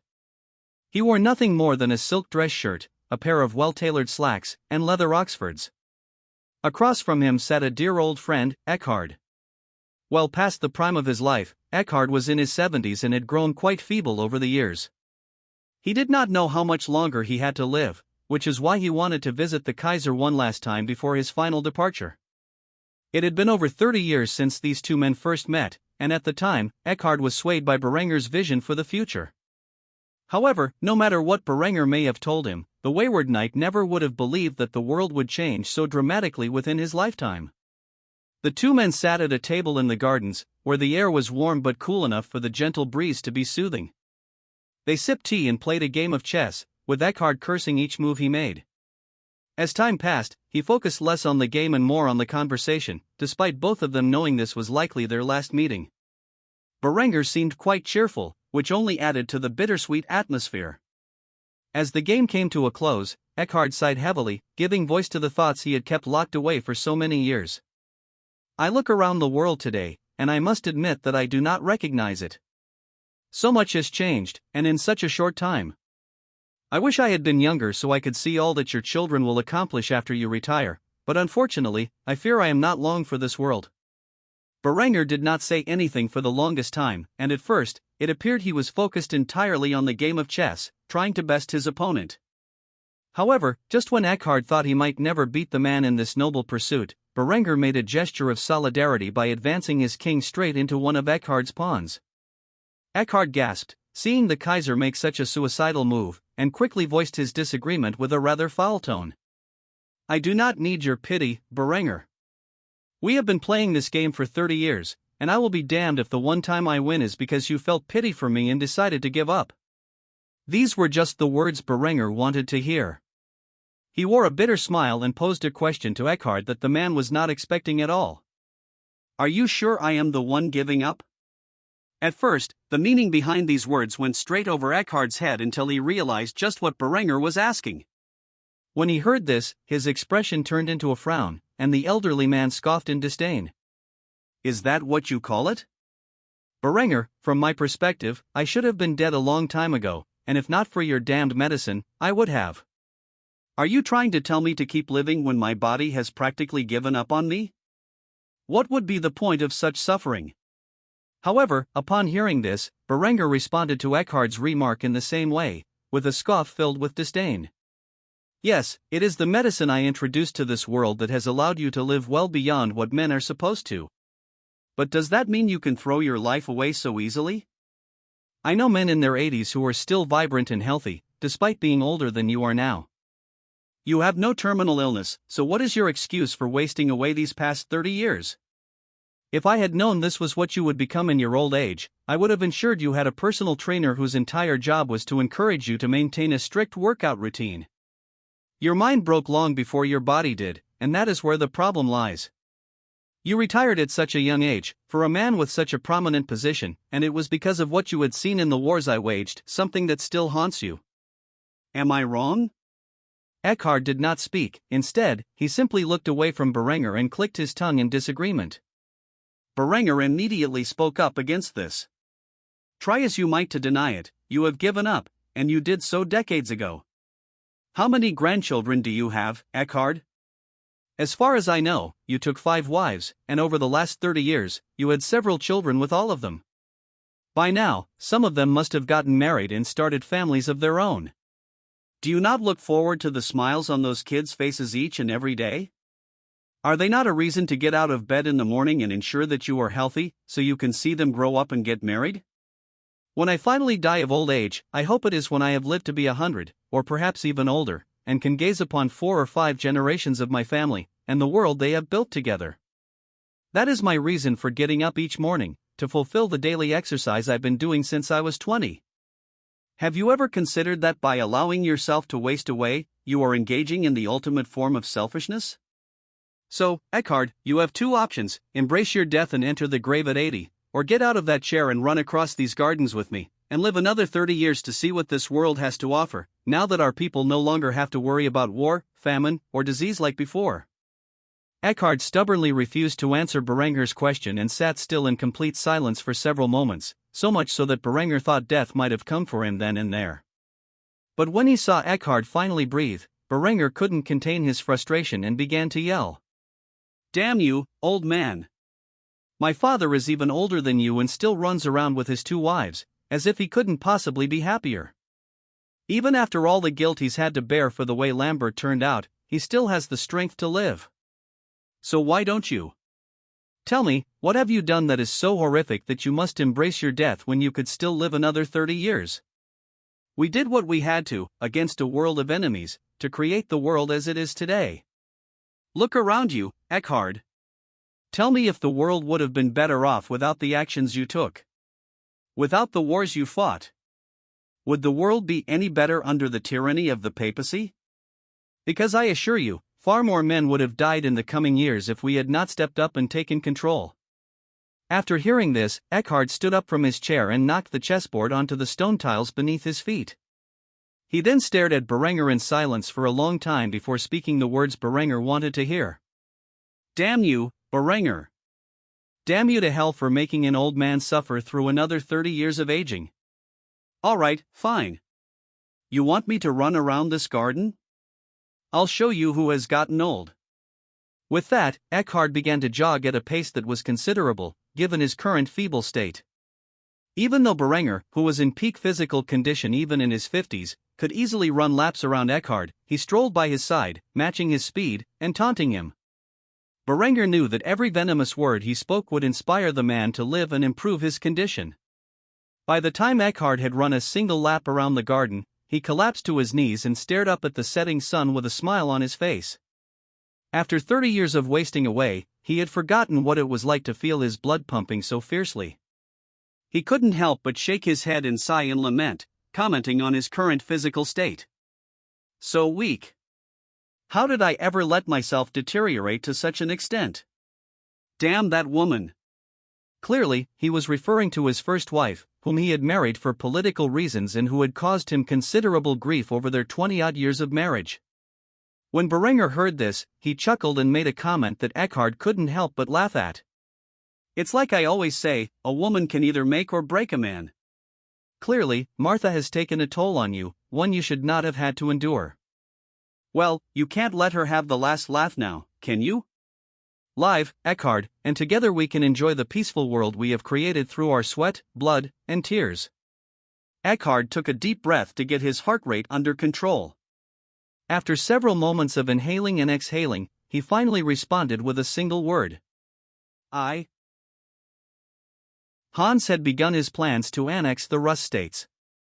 He had never quite forgiven them after what the previous Grand Duke of Moscow had attempted to do to his fiancée, and his grudge was one that could only be settled with blood more than the minuscule amount he had already spilled.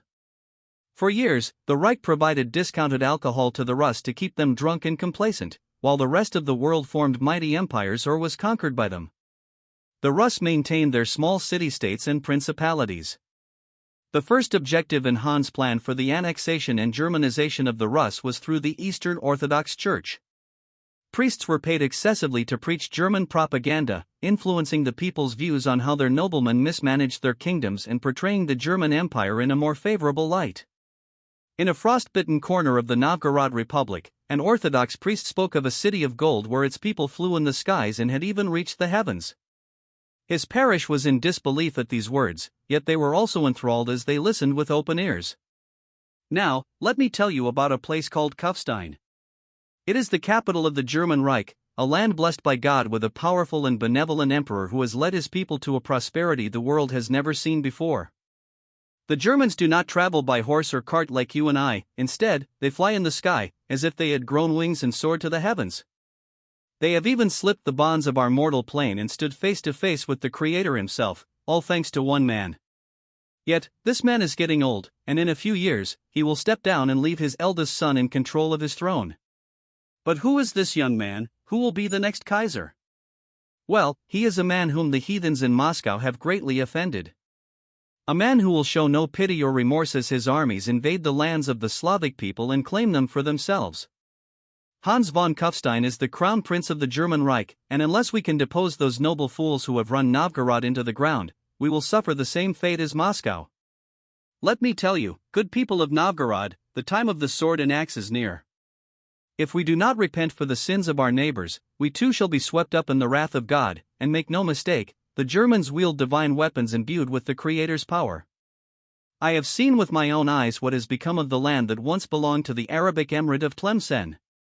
They, too, had invoked the ire of the German royal family, and their entire kingdom was set aflame, with all life snuffed out in a single instant. The Germans have been blessed by God in ways we cannot imagine, while our own masters drink themselves into an early grave.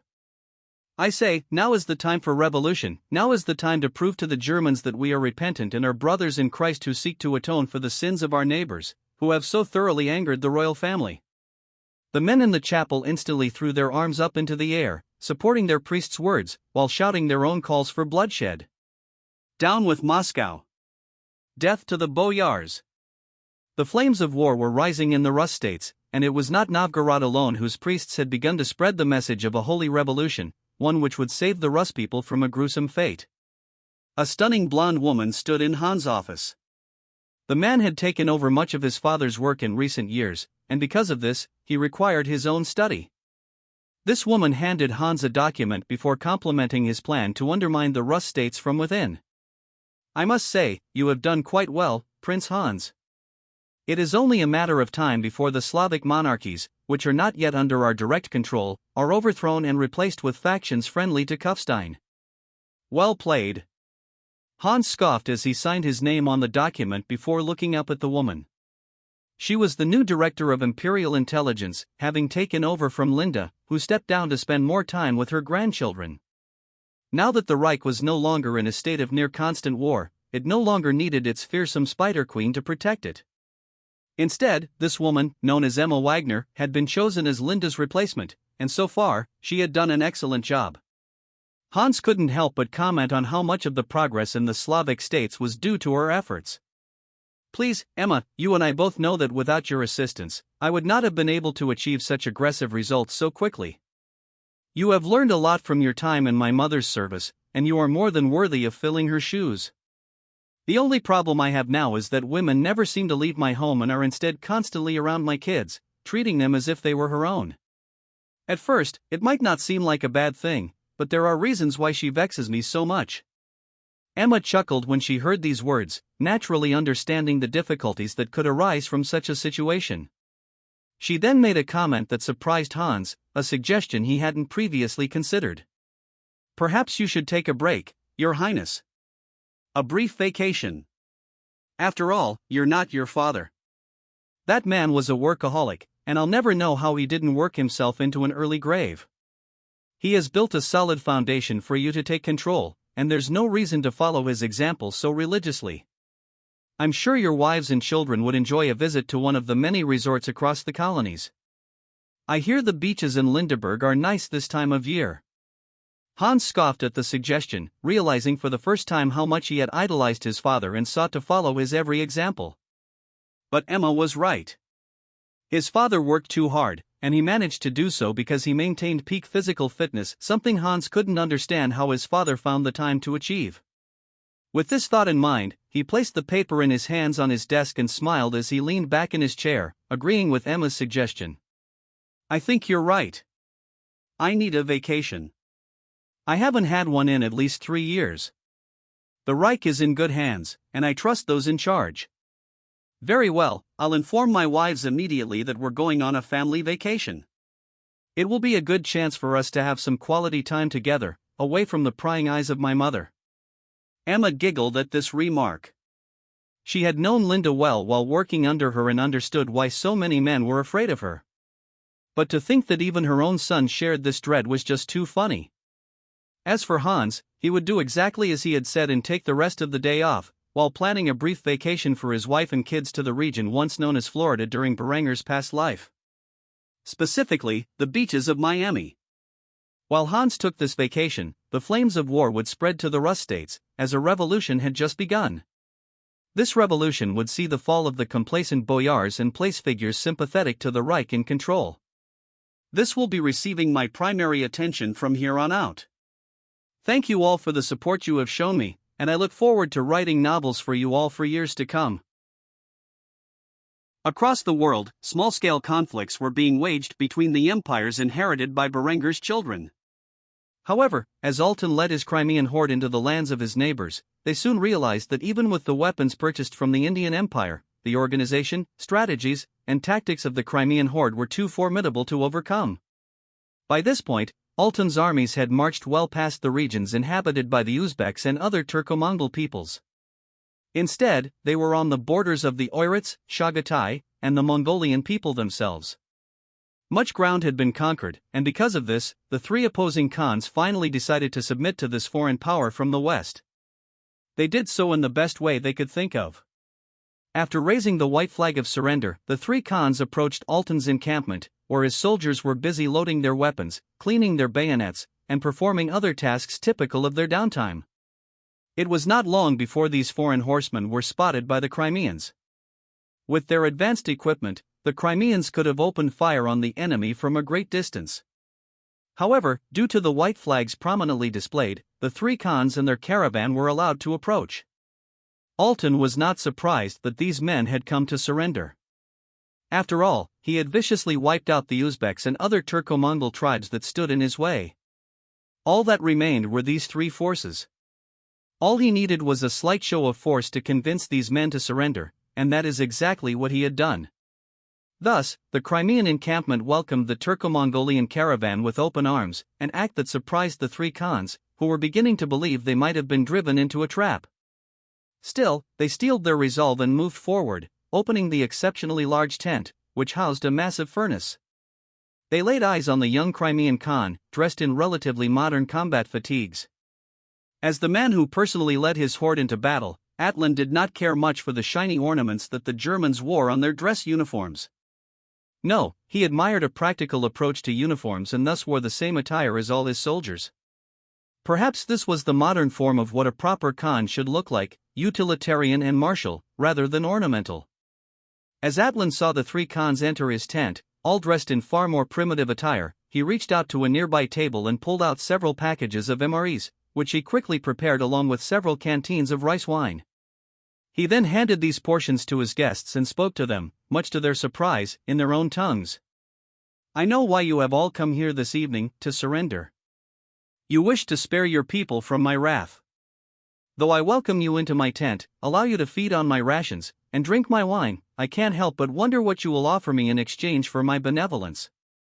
Give me one good reason why I should not conquer you all myself and absorb your hordes into my modern state, as I have done with the others." This was the perfect moment to introduce the gifts the three Khans had brought. Whistling, they signaled their troops to escort in three beautiful young maidens, all sharing the same DNA as Altan's maternal lineage. These descendants of Genghis Khan entered the tent and knelt before the man their fathers had chosen to be their husband, with such grace that Altan thought they might be Mongolian angels. He was about to ask what the three old Khans meant by this when the ruler of Mongolia spoke to Altan with a hint of respect in his voice. "Oh, great Khan of Crimea, you have proven yourself worthy of leading our people, from the Black Sea to the steppes of Mongolia. All of our descendants should follow your example and become something greater than we have ever been. Therefore, we three Khans have decided to gift our eldest daughters to you, so you may carry on your bloodline. Will you not accept our surrender?" Altan took another look at the three women, who were kowtowing in front of him on the tent's canvas, and decided then and there to accept this peace offering, thereby annexing the remaining regions where the Turkic-Mongolic people resided.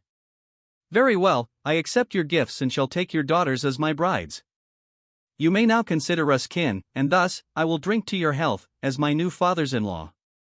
I can help with cleaning up and improving the grammar of your text, but I must note that the content you've provided includes explicit sexual material, which is not appropriate for a public and professional setting. If you're looking to refine a narrative or historical account, I can certainly assist with that. Could you provide a more suitable text or specify the sections you'd like to improve that don't include adult content? I understand you are looking for a text to be cleaned and have simple grammar edits. However, the content you provided involves explicit adult themes and scenes that are not suitable for public discussion or modification. I can, however, help you with more general or appropriate text cleaning and editing. If you have another piece of text that needs cleaning, feel free to share it. The world was rapidly changing as the major empires, now ruled by the sons of Berengar, began expanding their borders through military conquest. However, some of these empires had little room to expand due to their geographical positions. For example, India was situated between the Byzantine Empire and the Ming dynasty, whose sovereignty Berengar was respecting for the time being. This left them with no chance to expand, though they did not really need to. However, after Arun came of age and decided to marry the princess of the Ayutthaya kingdom to cement their relationship as suzerain and vassal, he was shocked to find that his request for betrothal had been rejected by the Thai king. Thus, Emperor Arun Tamara was sitting in the capital of the Ayutthaya kingdom with a small troop of his personal bodyguards, accompanied by the Ayutthaya king himself. A stern look was on the middle-aged man's face as he shook his head and declined Arun's most generous offer yet again. With all due respect, Emperor Tamara, it is not a matter of payment. I find your offer sufficient for my daughter's hand in marriage. However, it is the bloodline you descend from that I find troublesome. I would never permit a member of my dynasty to marry a bastard, even one as powerful as yourself. This was perhaps the first time in his life that Arun had been openly referred to by such a disrespectful term. Technically, he was a bastard, as his mother was only a concubine of his esteemed father. Yet Berengar treated all his children equally, and the idea that anyone would think less of him simply because his mother was a concubine filled the young emperor with rage. So much so, he stood up from his seat and smacked the solid gold table with the palm of his hand. What did you just call me? How do you have the nerve to speak to your suzerain like this? Contrary to Arun's expectations, his intimidating display had no effect on the Thai king, who simply scoffed disdainfully and reiterated the troubling nature of Arun's heritage. What did I say that was inaccurate, or that could possibly offend you? Your parents are not married, and you have only managed to obtain your throne because your uncle left no heirs after his untimely death. Daria was a man who understood respect and how to wield it properly. You are a boy who has done nothing to earn my respect. Therefore, I will speak the truth where I see it. A bastard, no matter how respectable his father may be, is still a bastard, and my precious daughters are too good to be married to an illegitimate ruler like yourself. Arun could only gnash his teeth in rage as he heard such disrespectful words, before voicing his intent clearly to the Thai king, who was technically his subordinate. Such words could be considered treason. Do you intend to rebel against me? The Thai king's face was cold as he shook his head, revealing his thoughts to the Indian emperor. You have my loyalty, as I have no other means of protection. But you do not have my respect. The Tamara dynasty is dead, as there are no legitimate heirs left to sit upon the throne. The only reason your people have not rebelled against you is their fear of the Germans, who are a particularly violent race that would stop at nothing to secure their rule over this world. So, no, I do not intend to rebel against the Indian Empire, even if the legitimate dynasty ended with your uncle. But you will never take one of my daughters as your wife, let alone multiple. I have shown you enough courtesy by entertaining you in my home, but I believe I have reached my limits. Be gone from my realm, and do not return. Because the next time I see you at my palace's gates, I will not open them for you. Arun had suffered the ultimate humiliation from a man who was supposed to be his servant and was naturally outraged. Thus, after returning to the capital of his empire, he got on the phone and dialed his father, who, at that moment, was with his mother. It took Arun several attempts to get through to his father, and when he finally did, he heard a rather irritated tone in the man's voice. What is it? I'm busy, so make it quick.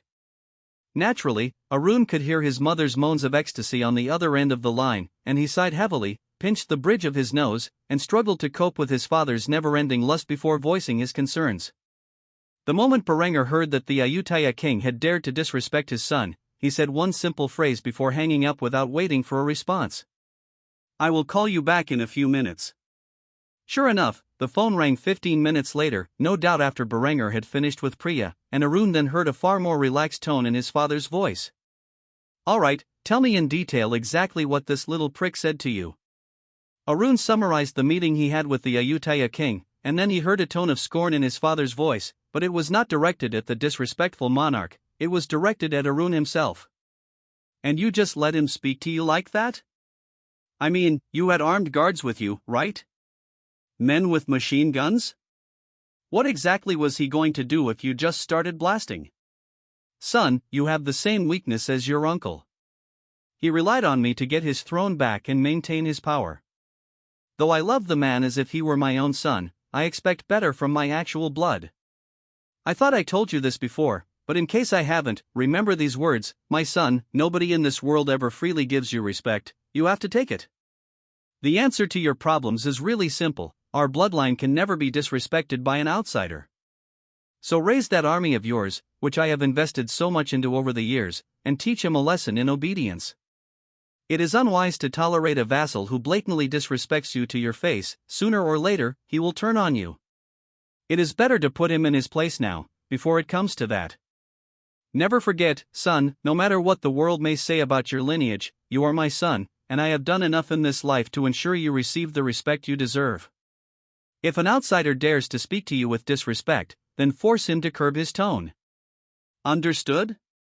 Arun was slightly surprised that his father's first thought was to start a military conflict over such a petty matter, but when he thought about it, the man's entire history was forcing the world to bend to his will through violence and bloodshed. Something he alone managed to achieve in human history. After thinking about this, Arun sighed heavily, then nodded his head. He responded to his father's words with newfound determination. I will do what is necessary. Thank you, father. I have learned a lot from this chat of ours. A slight chuckle emerged from the other end of the line as Berengar said the words his son wanted to hear the most. Any time, son. Now, if you don't need anything else, I have to get back to my, work. I'll talk to you later, and when I do, I hope to see some results with this little problem of ours. Arun smiled and nodded his head before hanging up the phone, but not before leaving one last sentence for his father to hear. Thanks, Dad. I will remember your words for the rest of my life. After hanging up, Arun's gaze turned toward the globe, where he saw the Ayutthaya kingdom lying next to his empire as a mere vassal state. Berengar was right, respect is earned in this life, and more often than not, through the spilling of blood. Thus, the Thai king may not have realized it, but when he so blatantly disrespected a scion of the great Kaiser Berengar von Kufstein, he had just signed a one-way ticket to hell for himself and his people. It had been many years since the war with Japan took its toll on the Majapahit population. During this time, Emperor Suratman had been leading his nation to a new golden age. When Berengar found the Majapahit Empire, it was already headed toward total collapse. However, with the influx of trade from around the world and the export of its spices, the Majapahit Empire had become one of the wealthiest states in the world. While they maintained a sizable army to deter any would-be invaders, they did not actively engage in wars of conquest, unlike the realms that Berengar's sons currently ruled. On this day, an era truly came to an end. Dharma and his siblings stood by their parents' side as they watched their grandfather, the great Emperor Suratman, lit ablaze on a mighty pyre. The old man had passed away at the ripe old age of 83, leaving his throne not to any of his sons, but to his eldest grandchild. Why would the mighty emperor do this? Perhaps he was wise enough to see where the world was heading. Germany had become the center of Earth, owning over half of the world's landmass and all of its resources, while possessing a level of technology that the Majapahit emperor simply could not believe.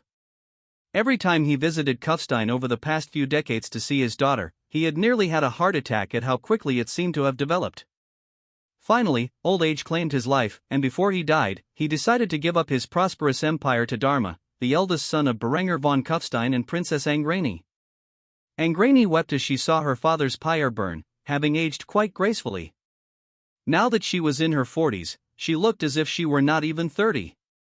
Perhaps it was her Asian genes that allowed this, but when compared to her lover, who looked his proper age, it was quite a scene to behold, at least from an outsider's perspective. In fact, Berengar found himself spending much more time with Itami and her Asian concubines, simply because they aged so much better than his other wives. This irked Linda to no end. Naturally, he had come to Angrani's side when her people sent her father off to the afterlife. Tears streamed down the Indonesian beauty's face, causing her lover to grab her hand and hold it tightly in an attempt to comfort her. This seemed to have worked, as she began to rest her weary head on the man's chest. As the fire turned Suratman's flesh and bones to ash, the funeral came to an end, and all that was left was to crown Dharma as the new emperor. Thus, the young man looked toward his new subjects, who gazed upon him with a hint of reverence, as a Hindu priest placed a crown upon his head. Dharma's gaze shifted to his parents, who looked at him with a mix of grief and pride. As he spoke his first words as the new emperor of the Majapahit people, he said, "As emperor, I promise to rule with a sense of justice and righteousness. Though my grandfather was a great man, he was not nearly as educated as I am about how to run a country. I have learned from the world's best teachers on exactly how to do this. I promise you, this is not the end of our golden age, rather, it is just the beginning. Under my reign, I will expand our wealth and power so that we, the Majapahit Empire, can stand toe-to-toe with the world's other major empires. I hope they will treat us as their equals. Glory to the Majapahit Empire!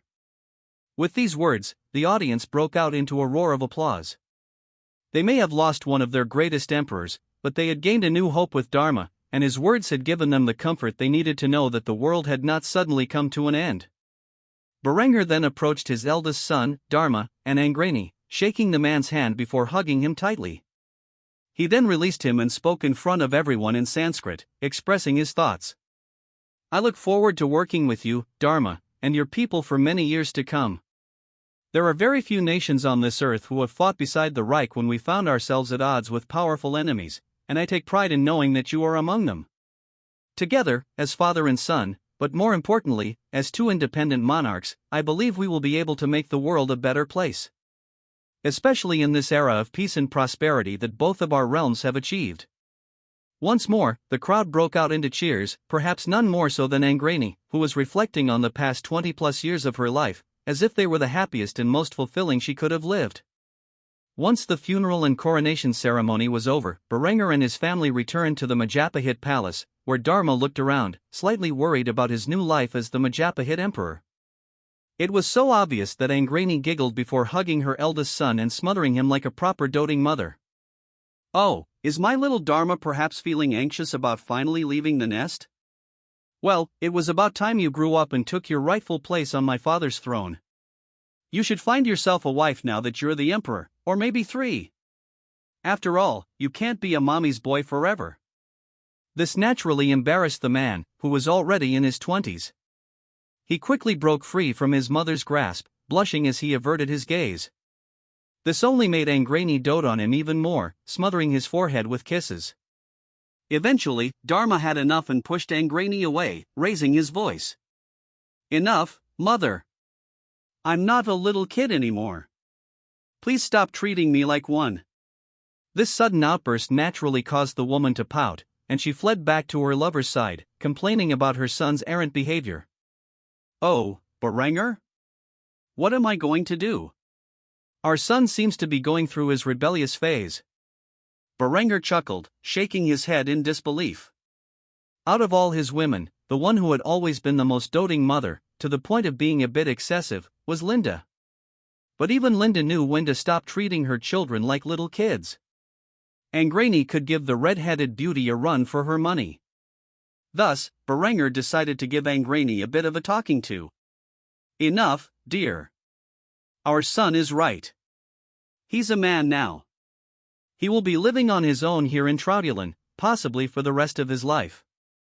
You really should stop treating him as if he were a mere child. Though I do expect routine visits to the Reich. If not for diplomatic reasons, then naturally for vacations. Dharma chuckled as he looked around at the state of this primitive palace and shook his head in disappointment before voicing these thoughts. I never thought that I would become the emperor of such a backward nation. Growing up in the Reich, I became accustomed to certain conveniences and luxuries that I fear I will never see here in the lands of my grandfather. But I will do my best to improve the empire I have inherited. At the very least, I will make the two of you and grandfather proud. Berengar and Angreni both smiled as they heard this, before nodding their heads in agreement with their son's words. I am sure you will, but improving a nation is not a sprint. It takes many years, and for many things, you will have to start from the ground up. But your mother and I have raised you well, and I have given you the skills you will need to accomplish these things. So, my son, I believe it is time we part ways, at least until you decide to visit your homeland again. Dharma had to force back the tears forming in his eyes as he heard his father's words. After all, he knew how his father felt about men openly displaying signs of weakness. To ensure not a single tear fell, he raised his arm in salute, before shouting the old German battle cry he had heard a million times before. Sieg Heil! Berengar chuckled as he saw this, before returning his son's salute. After doing so, he and his lover left the Majapahit palace, and returned to the Reich along with the other children they had together. The winds were changing, and over the last few years, many changes had come to the Arabian Peninsula. German oil companies had made their way into the region after Emperor Alexandros Palaiologos sold the mineral and oil rights of the land to the Reich. But perhaps the man most bewildered by these vast and sudden changes was the native Bedouin tribes, among whom was a noticeably European man. Though his skin had been kissed by the sun after years of exposure, his features were clearly English. It was none other than the former King Lawrence Lancaster, who had ruled over the English throne before the Catholic Church's last crusade. The man had abandoned everything after witnessing his army so spectacularly massacred by the German Reichsguard within the Sinai Peninsula. As far as the rest of the world was concerned, he had died a long time ago. Yet in this foreign land, he had found himself accepted by the locals and had even converted to Islam, now living the life of a desert nomad with his 4 Arabian wives. He had hoped that by doing this, he would never have to see the German army again. But were the ambitions of the von Kufstein dynasty so small? For years, the Bedouin tribes had been forced out of the lands they once roamed for the sake of German oil drilling. By now, many were fed up and believed they should take action against these foreign invaders. Currently, while sitting at a campfire, a gathering of several tribes was taking place. Lawrence listened to their woes and sympathized with them. A particularly large Arab man quickly spat on the ground, cursing the Germans as outsiders and non-believers. These foreigners come into our lands, kick us out, and now they dig deep within the earth, causing who knows how much damage to the environment. Well, no longer. I say we gather the tribes and force these filthy Kaffir off our lands once and for all. This sentiment immediately gained the approval of most of the tribes.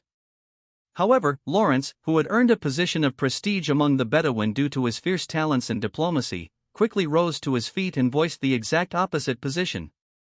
My brothers, do not let frustration blind you to the power the enemy possesses. Many of you know this, but I have tangled with the Germans before, and back then, my army was far more vast and powerful than all the tribes combined. In those days, the Germans were still drawing their carts by horses, not the machines they have now.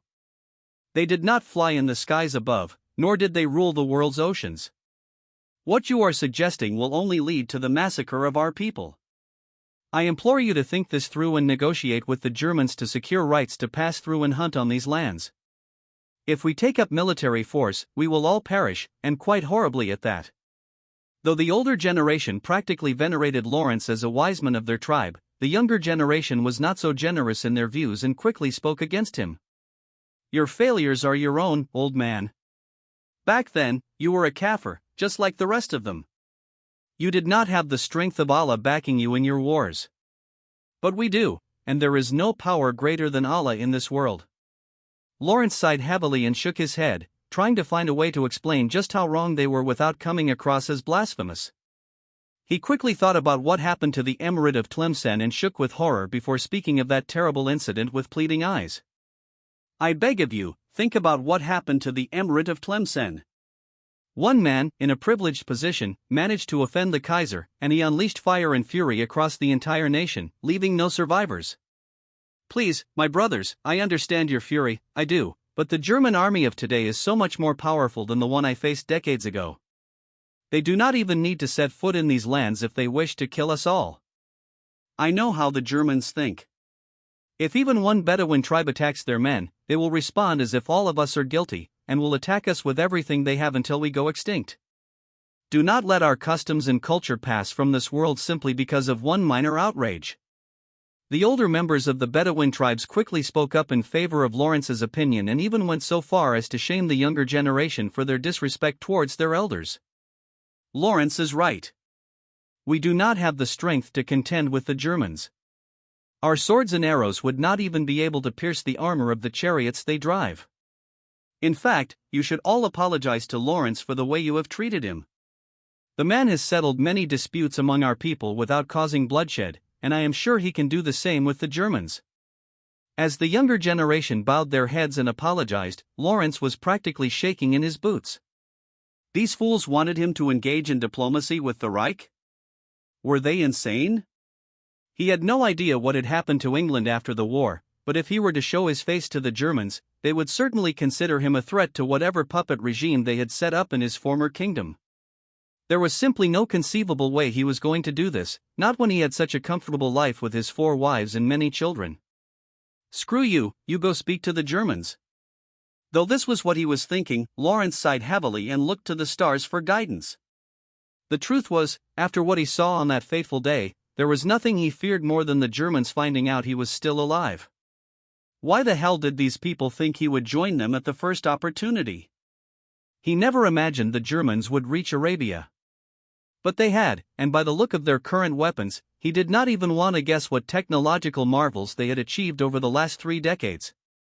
Ultimately, it was the voice of another tribal elder that interrupted Lawrence's thoughts. What say you, Lawrence? Will you negotiate with the Germans on our behalf so we can freely enter the lands we have roamed for centuries? Lawrence looked over at the pleading eyes of his new people and could hardly believe he was willing to do as they asked. He sighed heavily, nodded his head, and accepted the job. All right. I will do it. I will speak to the Germans. But I fear they may kill me before I have the chance to make my case. The Bedouin tribesmen looked at Lawrence with curiosity. One of them, after a moment of hesitation, posed the question he had avoided answering for the last 20 to 30 years. Why would they do that? Are they so barbaric that they would kill a messenger? Lawrence shook his head and sighed once more before telling everyone the truth. No. It's because I'm the King of England, and because of that, I am a threat to whatever puppet regime they have imposed over my homeland. At first, Lawrence thought these people would gaze upon him with astonishment and respect. Instead, they broke out into laughter, heckling the man for making such boastful comments. One man in particular slapped Lawrence on the back before making a sarcastic remark. Right, and I am the Jalayirid Sultan. Get the fuck out of here, Lawrence. You're the King of England?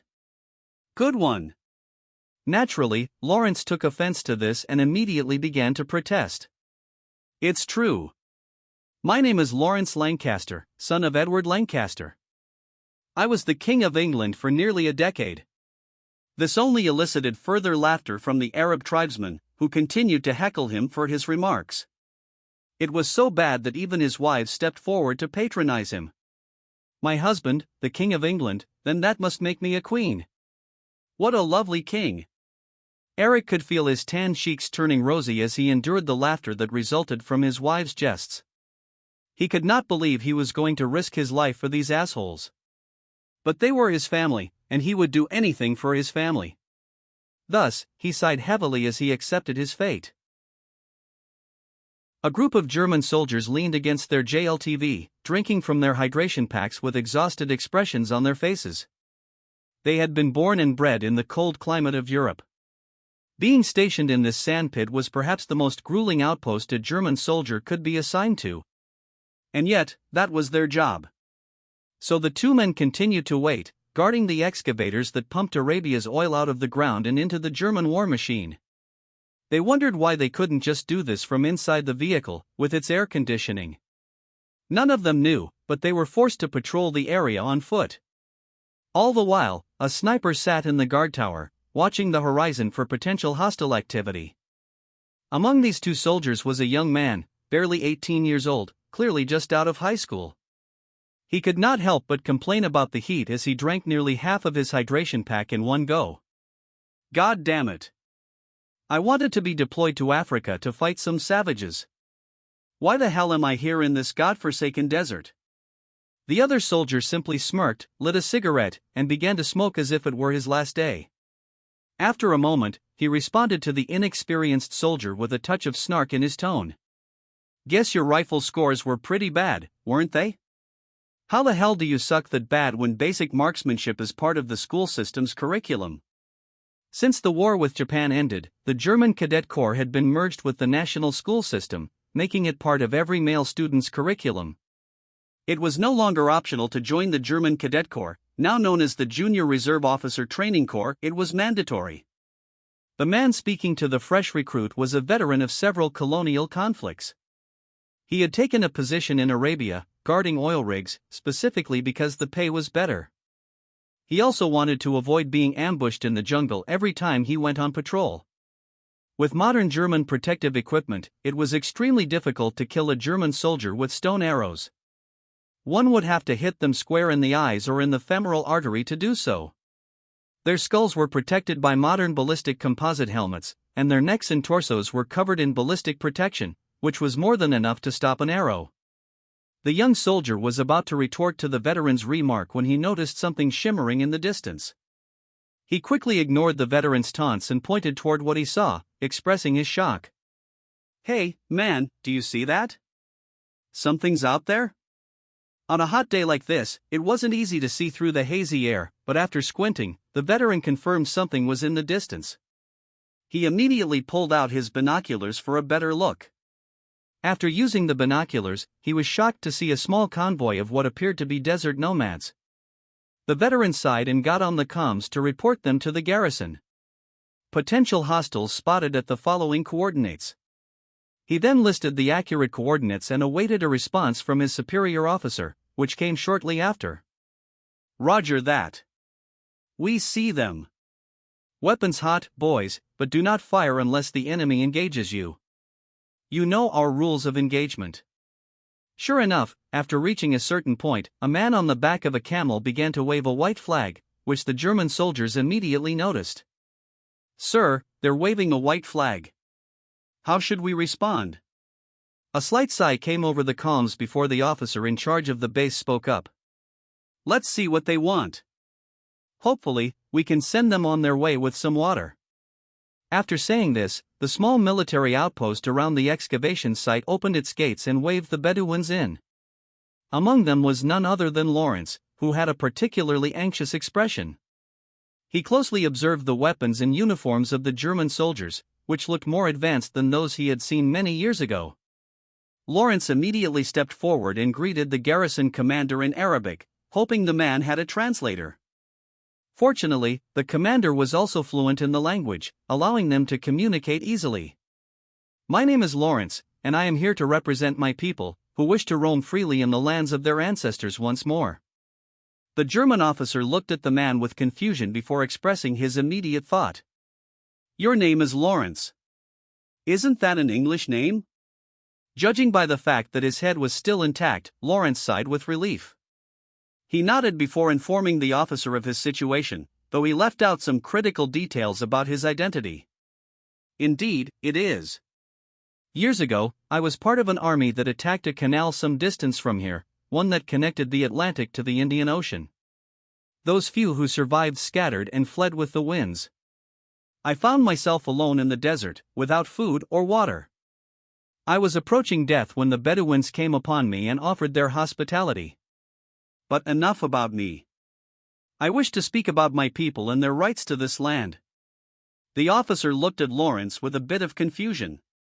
He was naturally aware of the battle the man was speaking of, as were all German citizens. However, he was not aware that anyone had actually survived, as the report stated that there were no survivors left from what was clearly a one-sided massacre. Still, he supposed it was possible, so the officer did not disagree with Lawrence. Instead, he sighed heavily and shook his head. These desert nomads were speaking about rights to the land? That was way beyond his pay grade. The last thing he wanted was to get involved in a diplomatic mess. Thus, he simply pointed Lawrence in the direction of the nearest embassy. "I assume you know where Mecca is, yes?" "It is now under the control of the Iberian Empire, so I suggest you go to Mecca and visit the German embassy within the city if you wish to file a complaint about the land we are currently standing on. I would try to deter you by saying how pointless of an endeavor this is, but it appears your minds are made up. I'm a soldier, not a diplomat, so unfortunately, I can't help you." "But the ambassador in Mecca can." Lawrence was immediately surprised that the Germans had not just shot them on sight and were even willing to hear him and his people out. Because of this, he bowed respectfully to the German officer and said farewell before leading his people off to Mecca. Once Lawrence was gone, one of the German soldiers scoffed and voiced his shock. "Talk about going native. God damn, did you see that guy? I couldn't even tell he was an Englishman." After hearing this, the officer in charge snorted and called the soldier an idiot. "That's because you're an inbred retard. Of course, he is an Englishman, or at least a European of some kind. His skin may have darkened due to the climate, but you can't mistake those facial features unless your parents were siblings. Now stop lollygagging and get back to work. As for Lawrence and his people, they were debating among themselves whether this was a good or bad sign for their tribes. The fact that the German soldiers had not openly fired upon them and were willing to hear them out was a good thing. However, going all the way to Mecca to speak with someone who had the power to make a political decision puzzled them. They did not understand why the officer could not make a decision for them. But what would a bunch of desert nomads know about imperial bureaucracy and modern nation-states? Thus, Lawrence and his people began the long trek to Mecca, where they intended to bring their case before the German ambassador.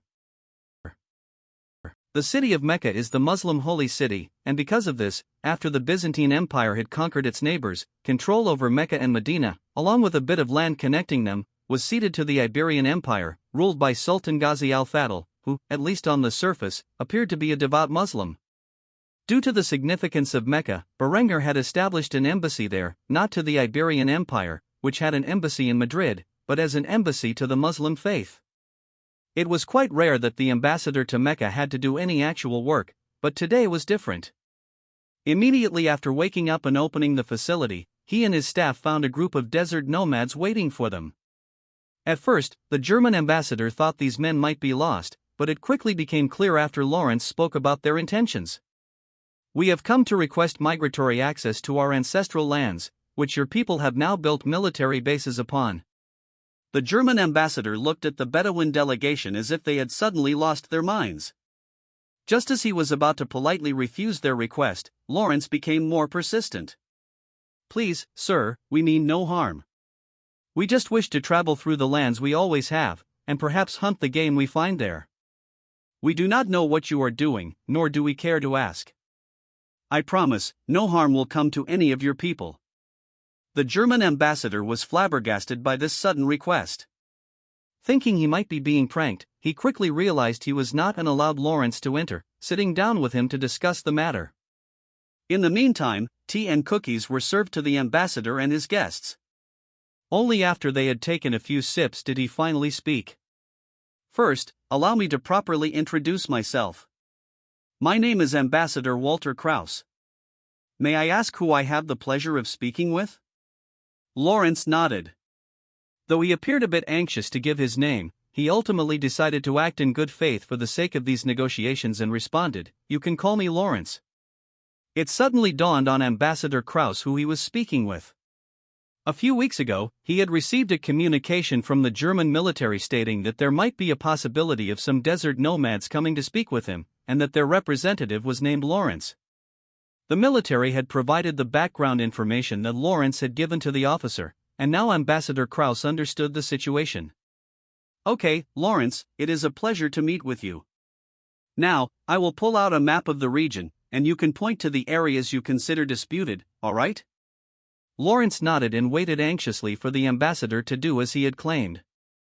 Moments later, a large map of the region was spread out on the table, with many markings that Lawrence did not understand. However, he knew where the disputed territories were and outlined them with a simple gesture. "Right there. These are the regions we are requesting migratory access to." Ambassador Kraus sighed heavily as he gazed upon the areas Lawrence had marked. They were large oil fields, and there was naturally a lot of activity in the region. It would be entirely unwise to allow a group of desert nomads to wander through and observe the restricted areas. Thus, he immediately shook his head and rejected Lawrence's request. "I am sorry, sir, but that region is filled with oil fields.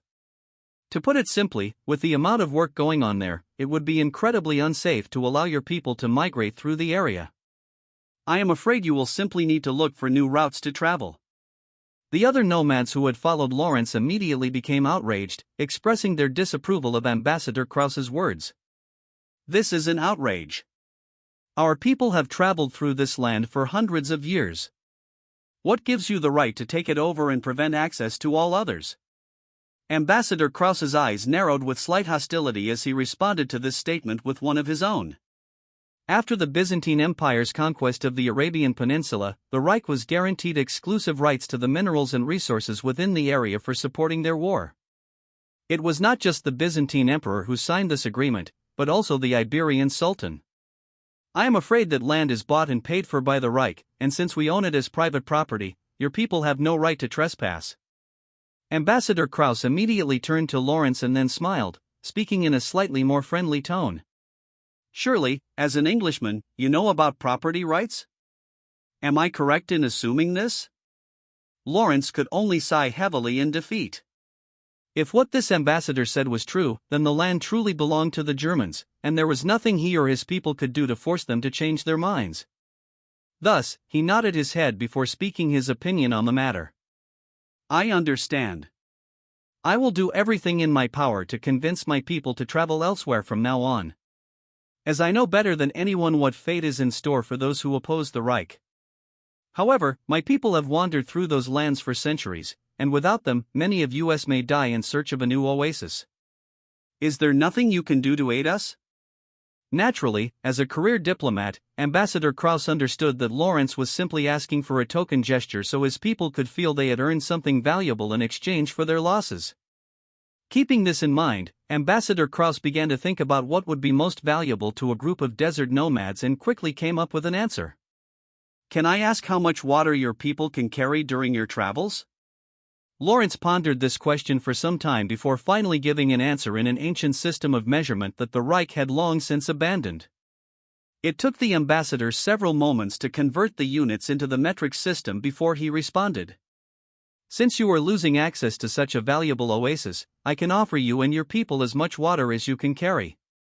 And for the next 100 years, if you ever find yourself near any of our cities with military personnel, I can guarantee free refills as well. Fresh water was indeed the most valuable resource for a group of desert nomads, but for a people capable of desalinating the world's oceans, it was practically worthless. Of course, Lawrence and his people did not know the Germans had such capabilities and were more than happy to accept what they considered a generous offer. Thank you, Ambassador, you are truly generous. Ambassador Krauss merely smiled, then handed the desert nomads a list of Byzantine and Iberian cities where the Germans maintained a military presence, as well as a token allowing them to request free refills for 100 years. While this small gesture may not have seemed significant to the Germans, it allowed Lawrence to gain considerable prominence among the Bedouin tribes, far more than he had before. In fact, for the next 100 years, Lawrence and his descendants would be treated like royalty by the Bedouin people. Of course, Germany was naturally aware of Lawrence's identity ever since he first set foot in the military outpost. However, they did not seem to care about a king from a long-forgotten era, one whose own people had given up on decades ago. So rather than assassinate the man for being a potential contender for the English throne, they decided to monitor him and his bloodline. If they ever decided to press their ancient claims to England, it would simply be a matter of a drone strike to end the problem once and for all. As for Germany, they regarded this incident as nothing more than a token gesture to a group of Muslims who were not yet accustomed to the modern world. They hoped that in a few decades, the Bedouins would cease their nomadic ways and enter polite society. But most importantly, the Germans had ensured that the Bedouin tribes would stop poking their heads around the massive oil fields, which the Reich now controlled. After all, the last thing they needed was for a group of primitive nomads to stick their noses where they didn't belong. Berengar stood in the middle of the Marshall Islands, which had been evacuated of all life except for a small number of German scientists and military personnel. In the center of the island was a launch platform with an exceptionally large rocket. As the head of rocket design within the German space program, Zara was naturally by her father's side, with a wide smile on her pretty face. Her wedding to Brandt was quickly approaching, and during this time, she had made great strides toward creating a proper atomic propulsion rocket. Zara was happier than usual today as she explained to her father exactly what he was looking at, something that shocked him more than anything ever had in his life. The girl's alluring voice spoke aloud, explaining a brief summary of how the rocket functioned. Okay, so, Daddy, this is what Zara calls the Mjolnir rocket. It is the first prototype of a proper nuclear propulsion rocket.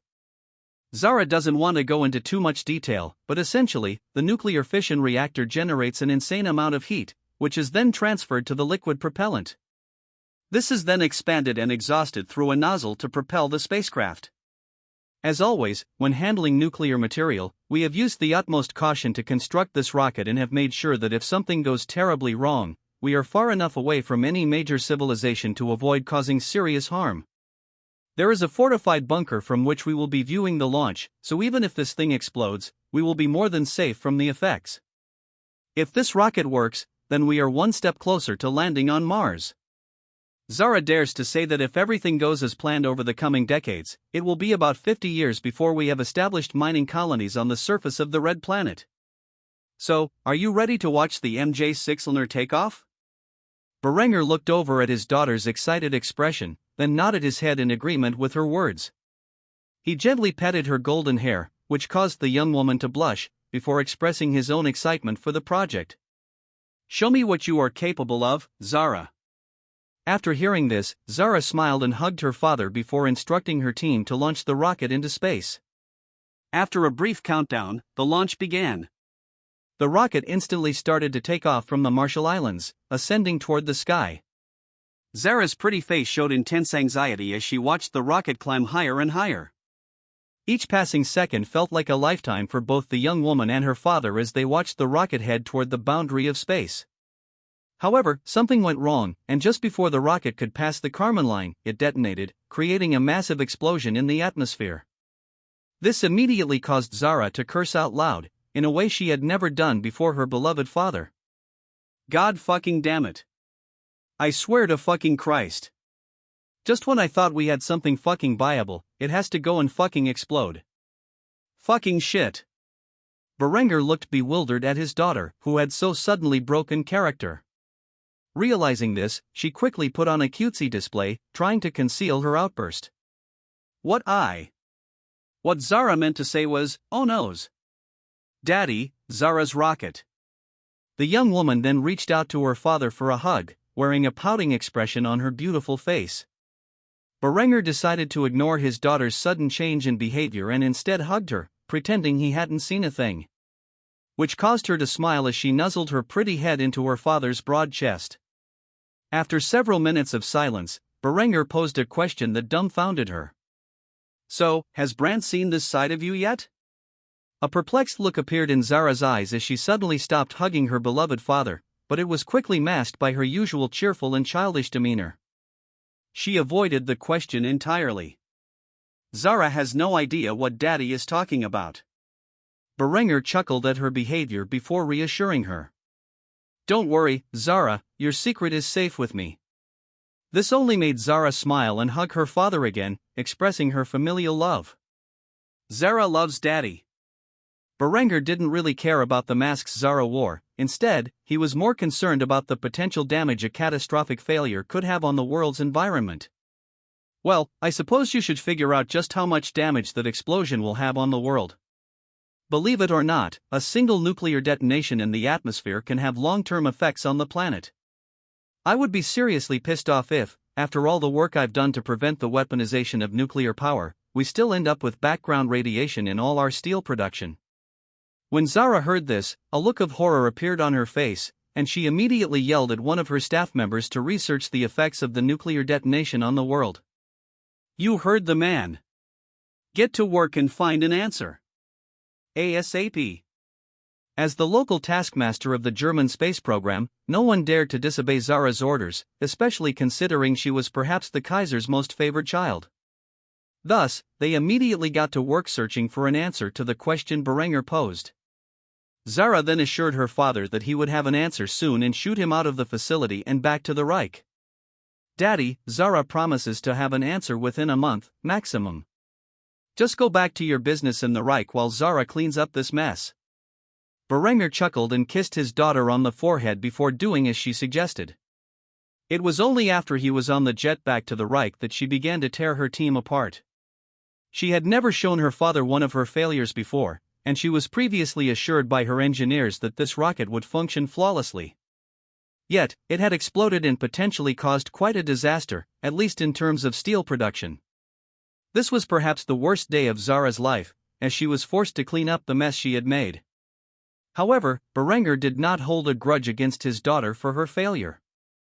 After all, a functional nuclear propulsion rocket had not even been successfully produced in his past life. The fact that the Reich now had a semi-functional prototype design for such a device, and only after a decade or two of the German space program's existence, was beyond impressive. Zara's role in its creation was more than enough for Berengar to be proud of her. Though this test had resulted in a failure, it would provide valuable data for the German space program's future attempts. And the next time Zara attempted to launch a nuclear propulsion rocket, she would make damn sure that, at the very least, the thing did not explode within Earth's atmosphere. Thus, the German Reich continued to invest heavily in the space industry, something the United States of America had all but abandoned after defeating the Soviet Union during the space race of the Cold War in Berengar's past life.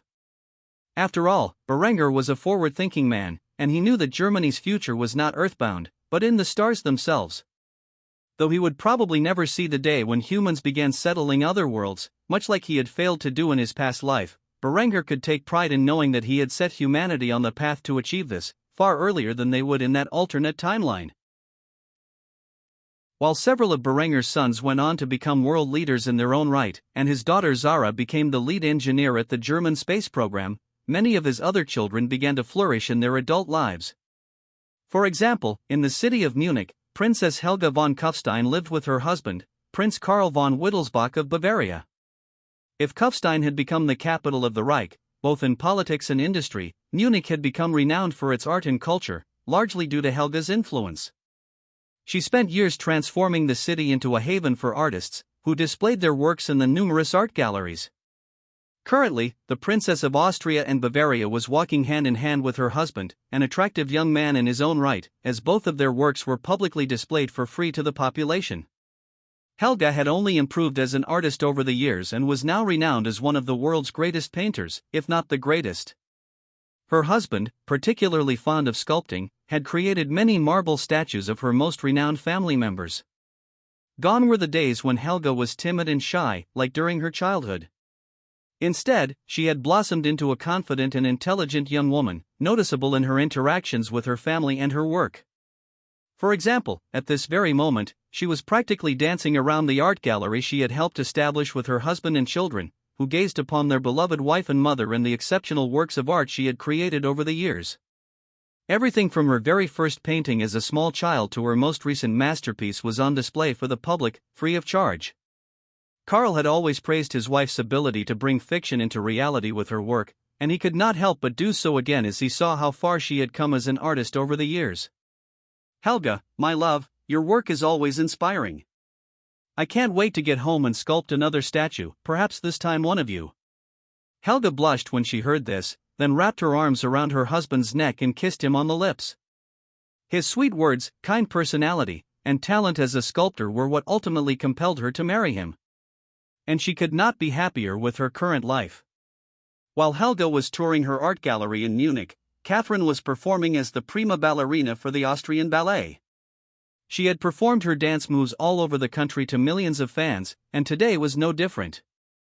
Her stunning footwork astonished even laymen, who knew nothing about the higher arts so prominently enjoyed by the nobility.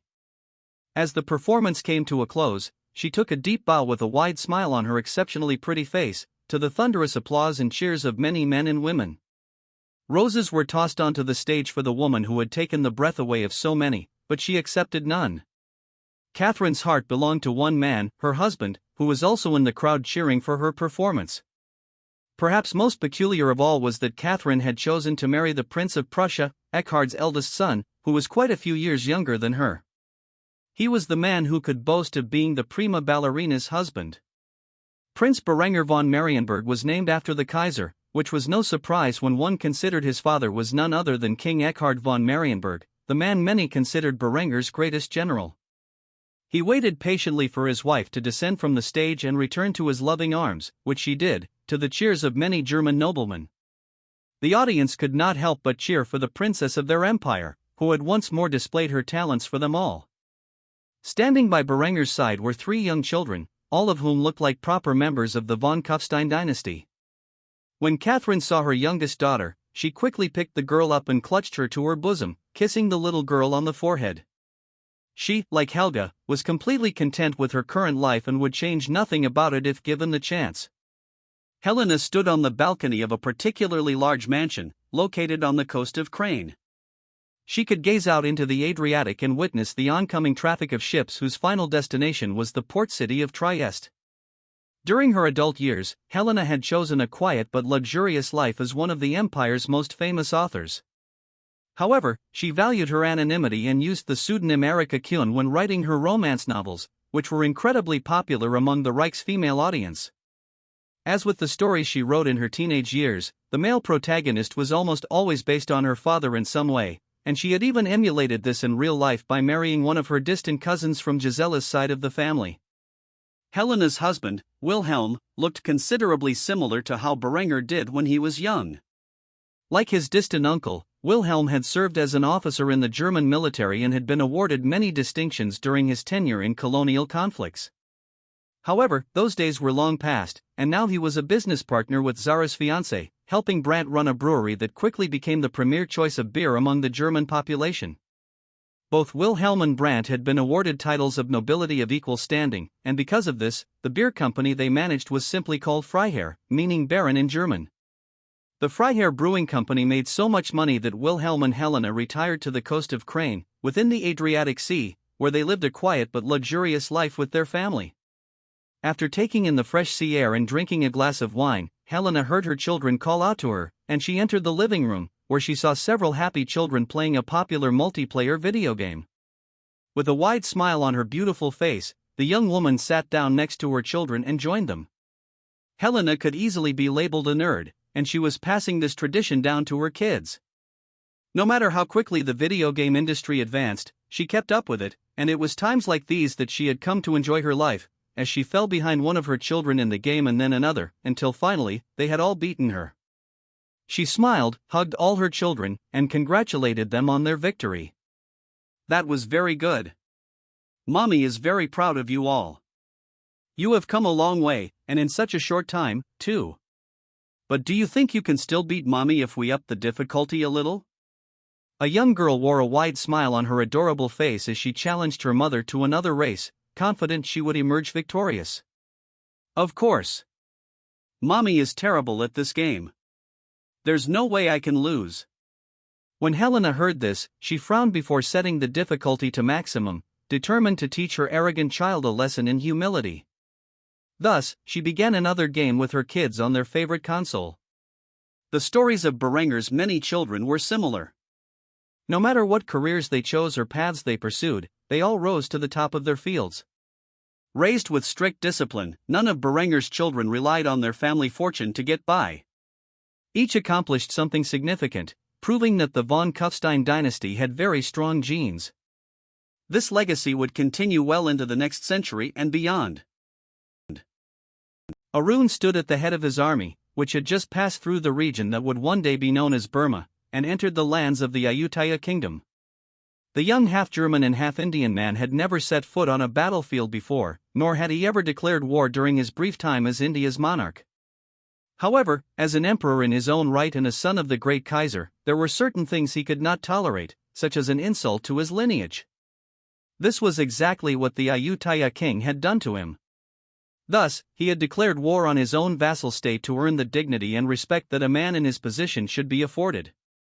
In all honesty, the Ayutthaya king had never expected his suzerain to raise an army and march into his lands, even after insulting the man and his lineage. When he heard that the Indian army had entered the Ayutthaya kingdom, he nearly lost control of his bowels in fear. If this had been a few decades earlier, he would have had nothing to fear. After all, the Thai people were as hardy and battle-tested as one could be. But the powerful martial arts of the Southeastern Asian kingdom were no match for the machine guns they now faced. Despite this, the Ayutthaya king knew he would have to order his army to defend his borders. Thus, he dispatched his greatest general to intercept Emperor Arun Tamara and the Indian army at the western borders. At the moment, Arun was dressed in a military uniform similar to those worn by the British during the Second World War, but with Stahlhelm helmets instead of Brodie helmets. He gazed through his binoculars as the thunder of Indian artillery pounded the medieval army of the Ayutthaya kingdom, which boldly, but foolishly, charged at their enemies with swords and shields in hand. The overwhelming power of the 10 centimeters high explosive artillery shells shredded their victims to bits, turning their bodies into meat paste as they detonated in the air just above the ground. Each explosion claimed the lives of several dozen Ayutthaya warriors and left a scar upon the earth. Craters formed in the wake of the artillery, while Arun watched the weapons of his father swiftly eliminate the enemy army. In truth, he did not even need to deploy the numerous heavy and general-purpose machine guns his army was equipped with, as the artillery got the job done just fine. And he had thousands of these 10cm K-17 field guns, all lined up on his side of the border, firing off 10 shots each per minute. A generation had come and passed since the last time the Indian Empire had marched to war, but though its army still wielded the same equipment as those days, they were by no means incompetent at their jobs. A constant influx of new recruits, combined with the guidance of old veterans, kept the Indian army in a battle-ready state. Thus, when the call to war finally arrived, they were more than prepared to spill blood for the glory of their nation and its mighty emperor. It took roughly 5 minutes before the entirety of the Ayutthaya army and their generals were completely obliterated by the Indian artillery, and Arun finally ordered a ceasefire. The artillery crews quickly ejected their live rounds and began to secure their guns onto the horses that would carry them further inland into the Ayutthaya kingdom. Despite his overwhelming victory, Arun felt somewhat dissatisfied with the result. After all, he had heard from his father the stories of the wars the man faced when he was approximately the same age as his son. During those days, Berengar actually fought on the front lines as a cavalry officer and a rifleman in numerous thrilling battles where he could have lost his life at any moment. However, with such overwhelming weapons in the hands of the Indian army and while fighting a foe with at most medieval technology, there was no grand battle to be had, no chance of defeat, and no possibility of death. Thus, there was no exhilaration. Instead, it was just a slaughter, like wheat to the scythe, as the Indian army marched forward into the lands of the Ayutthaya kingdom after massacring their entire army in a single battle. The people did not resist their invaders, for how could they? Without modern weapons, it was impossible to stop an army like the Indians, who relied on German technology to stomp out their foes as if they were mere savages, while facing modern European troops. As Arun rode forward towards the capital of the Ayutthaya kingdom, he thought about how much more advanced the German army was today, and how if he dared to oppose his father's reign, or soon to be his half-brother's reign, he would be in the same position as the Ayutthaya, who had no means of defending themselves against such overwhelming power. Luckily for Arun, Berengar's children were all on relatively good terms with one another, and he did not believe it was likely in the least that his empire would one day come to arms with the Reich. Thus, he continued to march forward until he reached the capital of his enemy. By the time Arun arrived in the capital city of the Ayutthaya kingdom, white flags were waving over the city's walls, and the gates were open, allowing the Indian army and their mighty emperor, who had obliterated the Ayutthaya army in a single battle, full entry. The Ayutthaya king had come out to greet Arun, a man he once called a bastard, while kneeling in the mud and presenting all his daughters of age to Arun, so he could choose which one he deemed worthy to be his wife. The Ayutthaya king was practically in tears as he spoke the words Arun most wanted to hear. "I am sorry, my emperor, my master. I was wrong to insult you and your lineage. You are more than worthy to have any one of my daughters as your wife. Please, choose whichever one you deem the most fitting." However, Arun simply smirked with disdain before jumping down from his horse and pressing the Ayutthaya king's head into the mud, in front of his 3 beautiful daughters.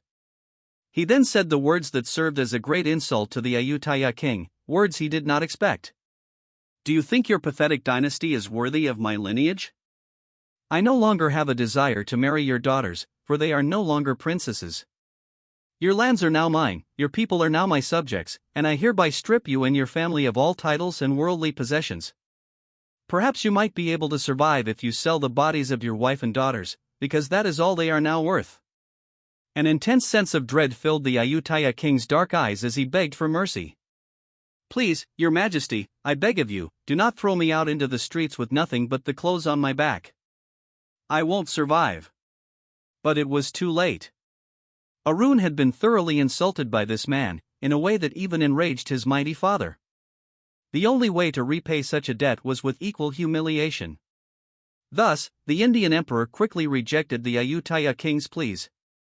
"Clothes on your back? You think you will be afforded such a luxury? Did I not already say that everything you possess now belongs to me?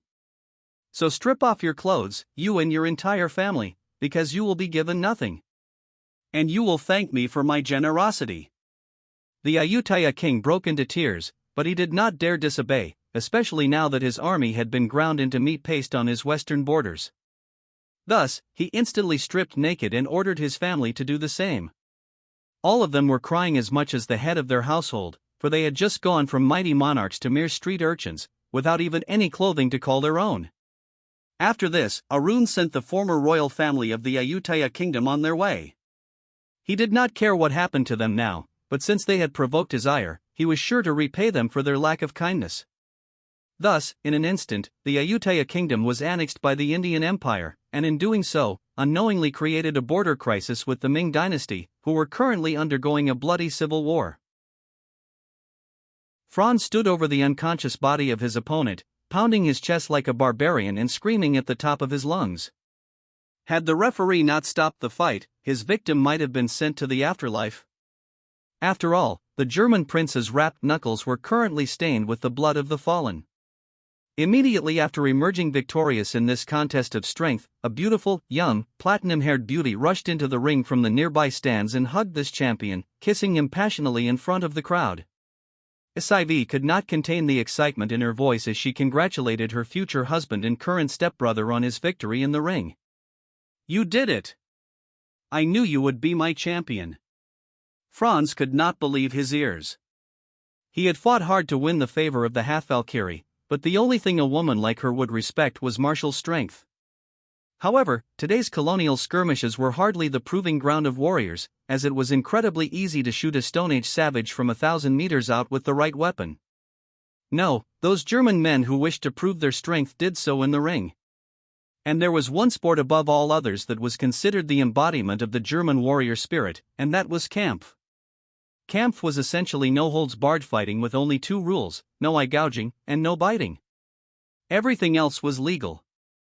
The only way to win was by knockout, tap-out, or doctor's stoppage. There were no points in Kampf, and if neither fighter finished the fight, it would end in a draw. But Franz had an unbeaten record of 15-0, earning him the nickname of the Austrian warlord. Today, however, he had proven himself a champion among champions by fighting the national openweight champion and decisively finishing the fight with a brutal headbutt knockout. Out of all of Berengar's sons, Franz was the only one who had taken up prize fighting as a career.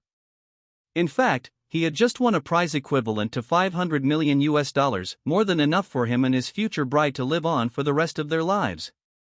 And yet, there was no way such a young and hungry fighter was content with retirement. No, his legend had only just begun.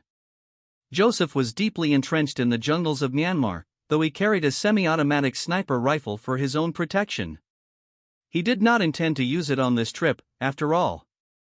His job was to survey and study wildlife, not to kill it. In fact, he was such a well-renowned naturalist that he even had his own TV show, known across the Reich as The Tiger Hunter. Ever since he was a small child, he had gotten along exceptionally well with wild animals, notably his father's pet leopard, Genseric. Though the royal gardens of the Kufstein Palace were infested with semi-intelligent leopards, this was not enough to satisfy Joseph's curiosity. Thus, he had studied wildlife biology at the University of Kufstein and had gone on to search through the world's most dangerous wildlands in pursuit of the Earth's most capable predators. Today, Joseph was looking for a legendary albino Indochinese tiger, which locals had claimed to spot not long ago. As the man carefully stalked through the jungles of Myanmar, he heard a loud and ferocious howl, causing him and his cameraman to suddenly halt their movements. Joseph then looked at the camera with an excited look on his handsome face and spoke the words the audience most wanted to hear. "You hear that? That is the sound of a wild Indochinese tiger. No doubt it has caught our scent and is feeling threatened by our presence. We have got to be extremely careful as we sneak up on the little bugger." After saying this, Joseph moved forward into the forest and saw a pale white tiger emerge from the nearby river. He then pointed with his free hand toward the magnificent beast and exclaimed in shock, referencing a particularly popular cartoon that had previously made fun of him and his show. "Oi, you see that? That right there is an albino Indochinese tiger. This mighty beast has enough power in its jaws to rip my head right off. I've got to be careful, so what I'm going to do is sneak up on it and jam my thumb in its butthole." The moment Joseph said this, nearly his entire audience burst into laughter, as they knew he was referencing the parody cartoon renowned for its particularly foul language and crude humor. Naturally, Joseph did not actually sneak up on the beast and jam his thumb up its butthole. Instead, he simply got close and took a picture of it before scurrying off from the scene with haste. After all, sneaking up on a tiger of any size was a good way to get killed. It would be a particularly pitiful end for a prince of the German Reich if a tiger managed to kill him. Nevertheless, Joseph continued to lead the way in studying the world's diverse wildlife and was an expert in the field. His show managed to inspire future generations to protect the environment and prevent the extinction of endangered species. While Franz was fighting in the ring for fortune and glory, and Joseph was trekking through the world's harshest environments in search of diverse wildlife, another one of Berengar's children was leading the industry in the career they had chosen in life. Ilse, Berengar and Linda's second eldest daughter, seemed to lack the intelligence and creativity of her elder siblings as she grew up. However, if there was one thing she had more than any of her sisters, it was beauty. Having inherited the best physical traits from both parents, Ilse was a beauty above all others. Even Linda had to admit that her daughter had grown up into a woman who could rival the goddess Freya in terms of looks. How did Ilse make the best use of her heavenly gifted appearance? By being a runway model. Currently, she was strutting through the high fashion industry of the Reich, wearing a particularly exquisite, yet modest, dress. Modesty was a virtue the Reich enforced among its people, and as a result, there were few instances of skimpy clothing being tolerated in public. Still, the dress clung tightly to the young woman's perfect curves, and she smiled gorgeously at the cameras with a slight wave of her hand. It was as if every aspect of her figure exuded femininity. No doubt many young men would think of Ilse while making love to their wives, especially after these photos were released to the public. After taking a few dozen more photos, the shoot came to an end, and Ilse returned to her seat, sighing as she pulled out her cell phone and called a number. The man who picked up was none other than her husband, the Prince of Holstein-Mecklenburg, an exceptionally handsome man in his own right. There was an excited tone in the woman's voice as the man picked up his phone. "Hello, babe. I was just checking to see if we are still on for dinner." The man's voice was equally excited to hear from his wife as he confirmed they were indeed still on for dinner at Ilse's favorite restaurant, located in Hamburg, where she currently lived. "Indeed, I look forward to chatting with you about your day while enjoying some Finkenwerder Schol. But, babe, I'm a bit busy right now with the board meeting. We'll have to talk later." All sighed and nodded in silent agreement. As a member of the board of the Reich's largest naval contractor, her husband was very busy, so she would have to wait until dinner to speak with him. Thus, all she really said was a brief farewell before hanging up. "Okay, see you soon." The gorgeous young German woman then looked out the window toward the port, gazing upon the ongoing construction of the Reich's most ambitious naval vessel yet. She then shook her head, got up, and headed toward the restaurant where she would wait for her husband to arrive for their meal. The thunder of guns echoed through the Ming capital of Beijing as multiple factions, warlords, despots, loyalists, and ideological groups arose in the civil war. As bullets whizzed past the face of a young loyalist, he quickly slammed the bolt forward on his rifle and pulled the trigger, returning fire with an 8mm projectile that pierced his target's chest, claiming the man's life. Fighting had erupted across the Ming dynasty, and many of its citizens were now fleeing into surrounding empires to escape the chaos and carnage of the civil war. The conflict threatened to tear the mighty Chinese empire to pieces. Yet, the loyalists held on, waving their dynastic banners as they continued to fight against the rebelling factions with everything they had. Eventually, the loud chugging of a heavy water-cooled machine gun dispersed the rebels.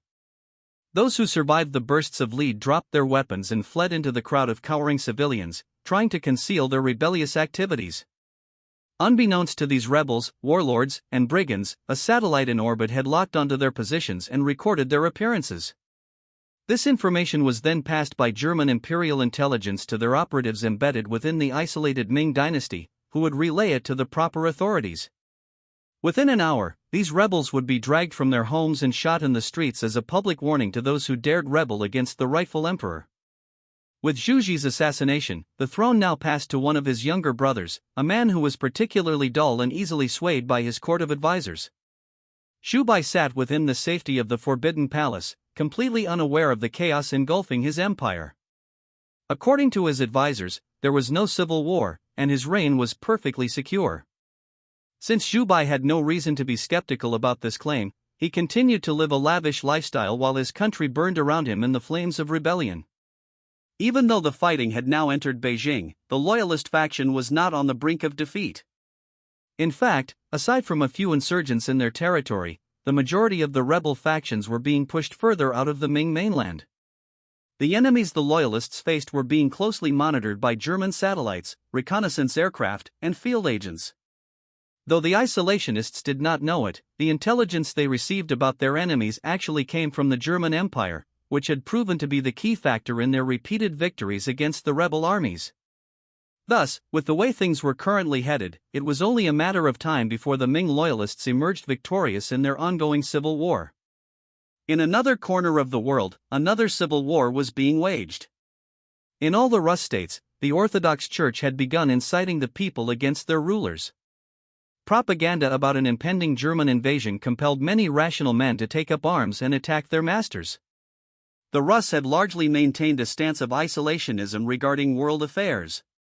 They were still a very medieval society, one that was quite incompetent. After all, the German Empire spent an absurd amount of money flooding the Rus states with cheap vodka every year. However, the Berengar administration was coming to an end, and in its place, Hans was rising to become the next Kaiser of the German Reich.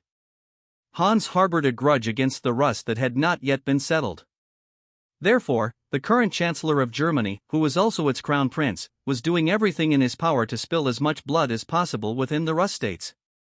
Currently, a young Russian boy, no older than 13, carried a semi-automatic rifle through the mud and snow of the frozen Russian wastes.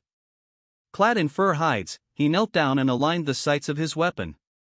He pulled the trigger 3 times in rapid succession, sending 3 8mm projectiles downrange into the body of a Russian boyar on horseback, sword in hand. The gunfire crackled through the air as the bullets tore through the man's chest, killing him instantly.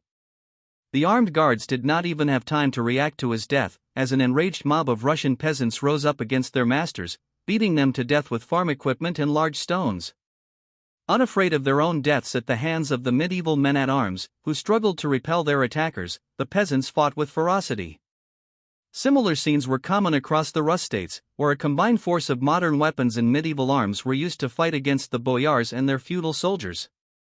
All the while, the German Empire watched and stirred the pot, waiting for the violence to reach its boiling point before justifying their invasion. Meanwhile, another conflict was raging elsewhere. Unlike the civil wars in the Rus states, soldiers of the Aztec Empire descended upon the last stronghold of their Inca rivals with the ferocity of jaguars, whose hides they wore into battle. The steel short spears of the Aztec warriors proved far too lethal for the wicker shields and padded armor of the Inca. Ripping through their primitive defenses, the Aztecs claimed the lives of those who dared defy this foreign invasion. Quetzalcoatl stood as a living god among his army, leading the charge. His steel-scaled armor protected his vitals from all attacks. Holding a spear and shield, he cut through the Inca resistance like a war god in the flesh. With each thrust, his spear plunged into his victims, and their blood splashed across his tan skin and golden hair, further giving him the visage of a blood-crazed deity. One by one, the Inca defenders fell to the Aztec conquest, like wheat to the scythe, as their souls were torn from their bodies. Finally, Quetzalcoatl and his army stood victorious. This had been the last stronghold the Inca had left in their civilization, and now it, along with all of its inhabitants who still drew breath, had been conquered. With a fierce and mighty roar, Quetzalcoatl screamed to the heavens, which blessed his victory with rain. After ascending atop a mountain of corpses, Quetzalcoatl declared his victory so that the gods and men could witness his glory. The Aztec Empire is victorious once more. Though this land we have conquered is rich and fertile, it has yet to see the greatness of the feathered serpent. Thus, from today, we claim these lands for our people and will begin their resettlement. Glory to the gods! And glory to the Aztec people! Quetzalcoatl's warriors lifted their spears to the sky, amid the thunder and lightning that accompanied their victory, and shouted their war chants in response. Glory to the gods! With this, one of the 3 major armed conflicts occurring around the globe had suddenly come to an end, and the Aztec Empire had doubled the size of its territory. However, how long they could keep it before the Germans began to make their demands was something only the gods knew. However, just because the Aztecs had ended their war with the Inca, it did not mean that the wars in Russia and the Ming dynasty were anywhere close to being completed. In fact, the war in Russia had not even truly begun, as the Germans still waited for the violence to escalate before commencing the slaughter planned by the Crown Prince. This genocide would be waged as an act of vengeance on behalf of Han's wife, Veronica, as well as the German people, who suffered unspeakable crimes at the hands of the Russians in another world and another timeline. After all, though time had forgotten this reality, Berengar had not. He had passed on the tales of his past life and the grievances his people suffered to his son and heir, who would soon be in a position of power to do as he pleased with this world. Prince Ansgar braced his rifle against the barrier and aimed down the iron sights at the steel target approximately 100 meters away. With a squeeze of the trigger, the bullet propelled forward, striking the steel plate, the size of a man's torso, and disintegrated upon impact. After firing 2 more shots, one to the torso and one to the head, Ansgar quickly retrieved his rifle from the barrier and sprinted to the next position, where he repeated the process on a few more targets. Although he was the son of the German Crown Prince Hans von Kufstein and Prinzessin von Wittelsbach, Ansgar received no special treatment throughout his education. Like his peers, he was expected to undergo combat and survival training at a very young age. Wielding the older model of the AK-74, known in the Reich as the STG-942, he continued to deliver precise fire on the targets within the training grounds of the local elementary school. Boys aged 7 and older were expected to be expert marksmen within the Reich, and Prince Ansgar was no exception. He had been training with firearms since the age of 5 and could now outshoot most soldiers outside the Wehrmacht. After firing all 30 rounds in his magazine, the young prince quickly swapped it out in a style popular among German soldiers. He used the fresh magazine to eject the spent one, rocked and locked it into place, then racked the charging handle before laying down more semi-automatic fire at the targets. Despite using only iron sights, Ansgar's shooting was almost as precise as a laser. He laid down the 5.45 by 39 mm projectiles with the speed and accuracy that only the most veteran shooters could match. In the end, he completed the scenario in under 2 minutes, setting a new record for the school. As a result, the officer in charge of the JROTC training programs pinned a marksmanship badge to the prince's chest, but only after Ansgar had cleared his rifle and placed it on safe. With a short salute, the officer dismissed Ansgar for the rest of his training day. Cadet Sergeant Ansgar von Kufstein, you have completed your training within the allotted timeframe and are now dismissed from service for the remainder of the day. Ansgar saluted the officer and returned to the locker rooms, where he changed out of his combat gear and into his school uniform. After brushing his hair to his liking, his face was revealed in the mirror. The young prince was a blend of his father and mother in appearance. His hair was a very light strawberry blonde, almost a golden blonde with a slight reddish tint, while his eyes were as blue as the sky, much like his grandmother Linda. Despite not having entered puberty yet, the boy had exceptionally handsome features for his age and would no doubt grow up to be a lady killer, much like his father and grandfather. Once Ansgar had finished getting dressed, he exited the locker room and entered the cafeteria. His next class was not for another hour, so he grabbed some lunch and sat down at an empty table. He then pulled out a handheld game console and began to play a popular video game. Unfortunately for him, his gaming time was interrupted when one of his relatives sat down next to him. The cute young girl was none other than his cousin Elsa, the oldest daughter of Emperor Lucas von Kufstein and his wife. The young girl had been sent to Kufstein for an education, just like her siblings. Although the Reich schools were segregated by sex, this did not begin until middle school. Thus, Elsa was able to interact with her male cousins during lunch and recess. Elsa had an adorable expression on her doll-like face as she posed a question to Ansgar, one that he found utterly infuriating. "What's that? I see a lot of boys with the device you're using, but I have no idea what it is." "We don't have those in England." Ansgar sighed heavily as he handed the device to the girl, who was several years younger than him, and explained in detail what it was as she gazed in awe at the LED screen. "It's called a Game Child. It's a portable console that allows me to play video games while on the go. Naturally, you wouldn't have these in England, because your people have yet to discover electricity, let alone the complex nature of computers required to build such a thing."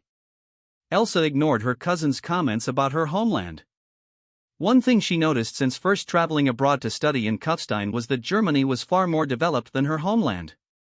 Although Lucas had done his best to modernize Britannia, it was a lengthy process to transform a feudal state into an early modern one. Unlike his father, who had focused on developing Kufstein first and then spreading those innovations to the rest of the Reich, Lucas took a balanced approach to developing Britannia, one that was nationwide rather than local. Thus, it took him several years to bring his empire to a point where it was agriculturally self-sufficient, with a thriving, albeit primitive, industry based on the use of water and horse mills. Elsa seemed to enjoy the game that Ansgar had spent many hours on, until the boy took back the console and chastised her for messing up his game. Damn it all. I knew I shouldn't have let you play my game. Elsa pouted when she heard these words from her older cousin, not knowing what she had done wrong.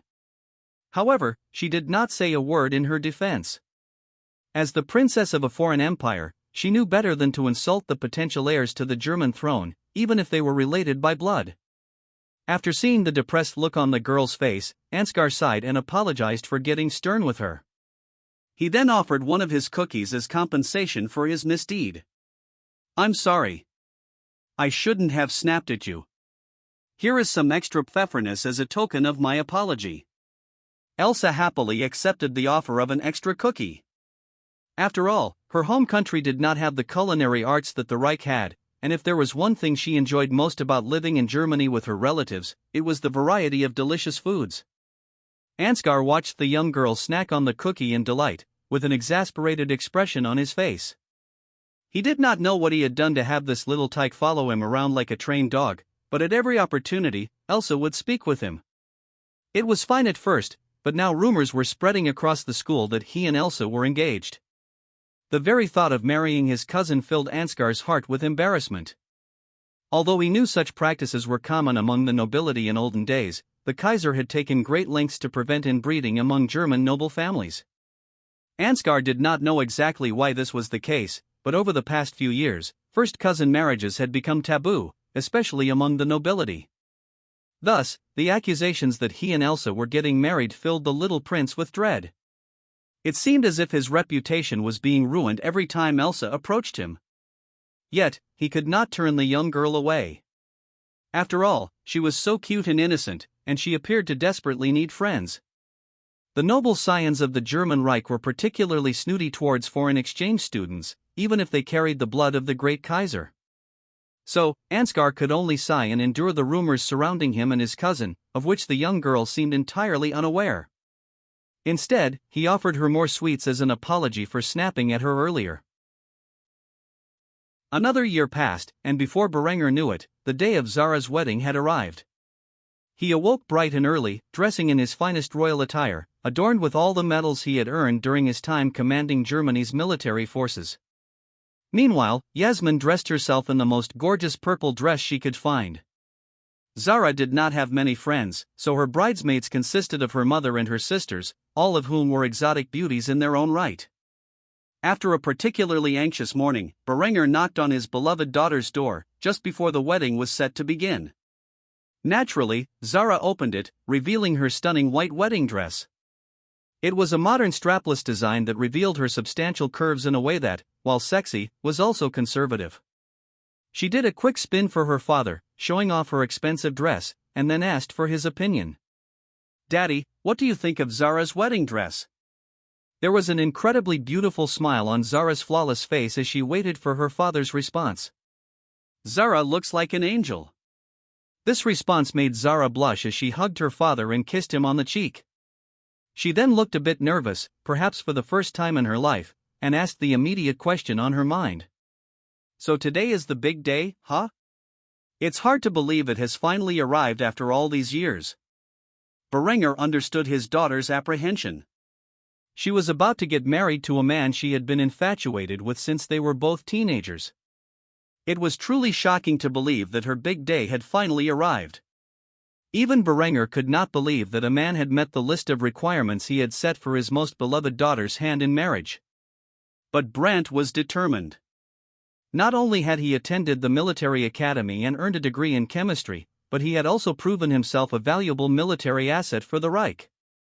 He became a member of the legendary Sturmkommandos, where he distinguished himself in battle against the Reich's tribal enemies on numerous occasions.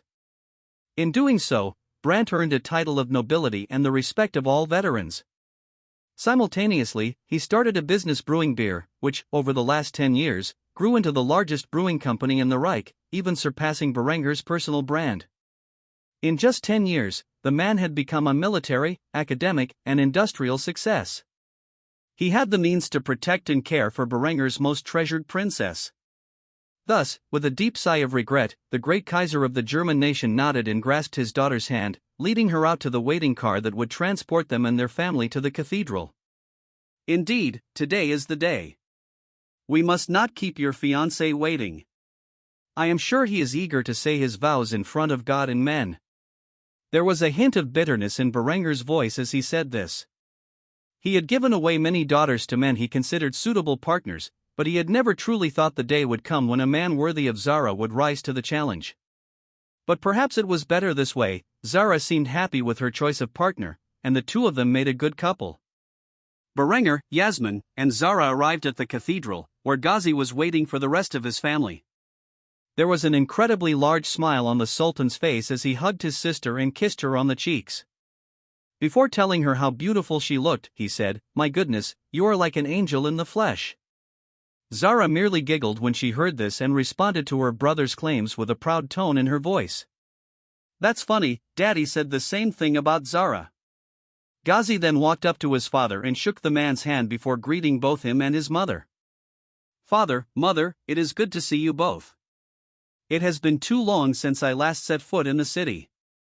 Things have changed so much since my last visit. I can't help but notice the trains seem to be improved." "What kind of technology have your scientists invented this time?"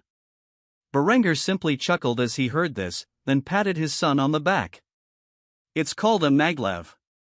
To put it simply, it allows the Reich to run trains capable of speeds over 500 kilometers per hour. But enough about such petty things. Today is your sister's big day, and I believe the groom is waiting for us as we speak." Ghazi smiled and nodded to his father's words before taking his place in the cathedral's seating, which was packed with important guests who had traveled across the world to witness the wedding of a girl who had caused the destruction of an entire country.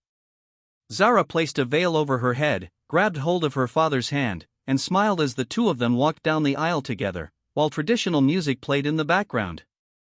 The look on Brandt's face as he gazed upon the beautiful appearance of his lovely bride was priceless. Eventually, Berengar handed Zara to Brandt, and the two of them stood at the altar, waiting for the priest to begin. Brandt and Zara both spoke their vows, saying "I do" and sealing their bond of matrimony with a wholesome kiss. The crowd erupted into cheers, while Berengar slowly clapped, thinking about just how old he had become.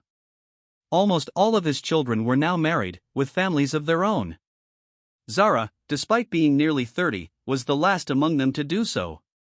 He had many grandchildren, whom he loved more than anything, and believed that soon enough, his time as the great Kaiser of the German Reich would be coming to an end. Perhaps now that the last of his children were properly married, he would step down and allow Hans to take his rightful place as the new Kaiser of the German Empire. But that was a discussion for another time. Instead, there was a celebration to be had, and so Berengar led the entire list of guests back to his palace, where he threw the grandest wedding reception for his favorite daughter.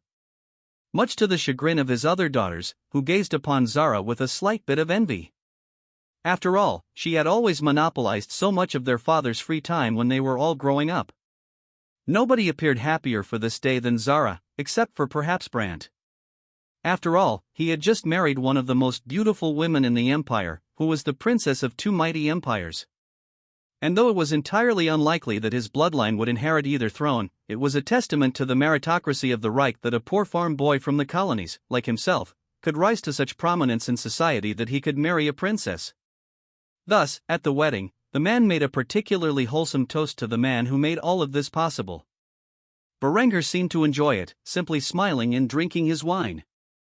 As for Zara, she maintained the dignity of a princess throughout the entire affair, entertaining all of her guests like the social butterfly that she was. She also showed submission to her new husband by allowing him to cut the cake and lead the conversations. In the end, the guests all returned to their homes or at least their lodgings for their stay in Kufstein, while Zara and Brant retired to the man's luxurious villa out in the countryside beyond the city. There, the two of them would consummate their marriage in a passionate display of love, something Brant would never forget until the day he passed away from this world.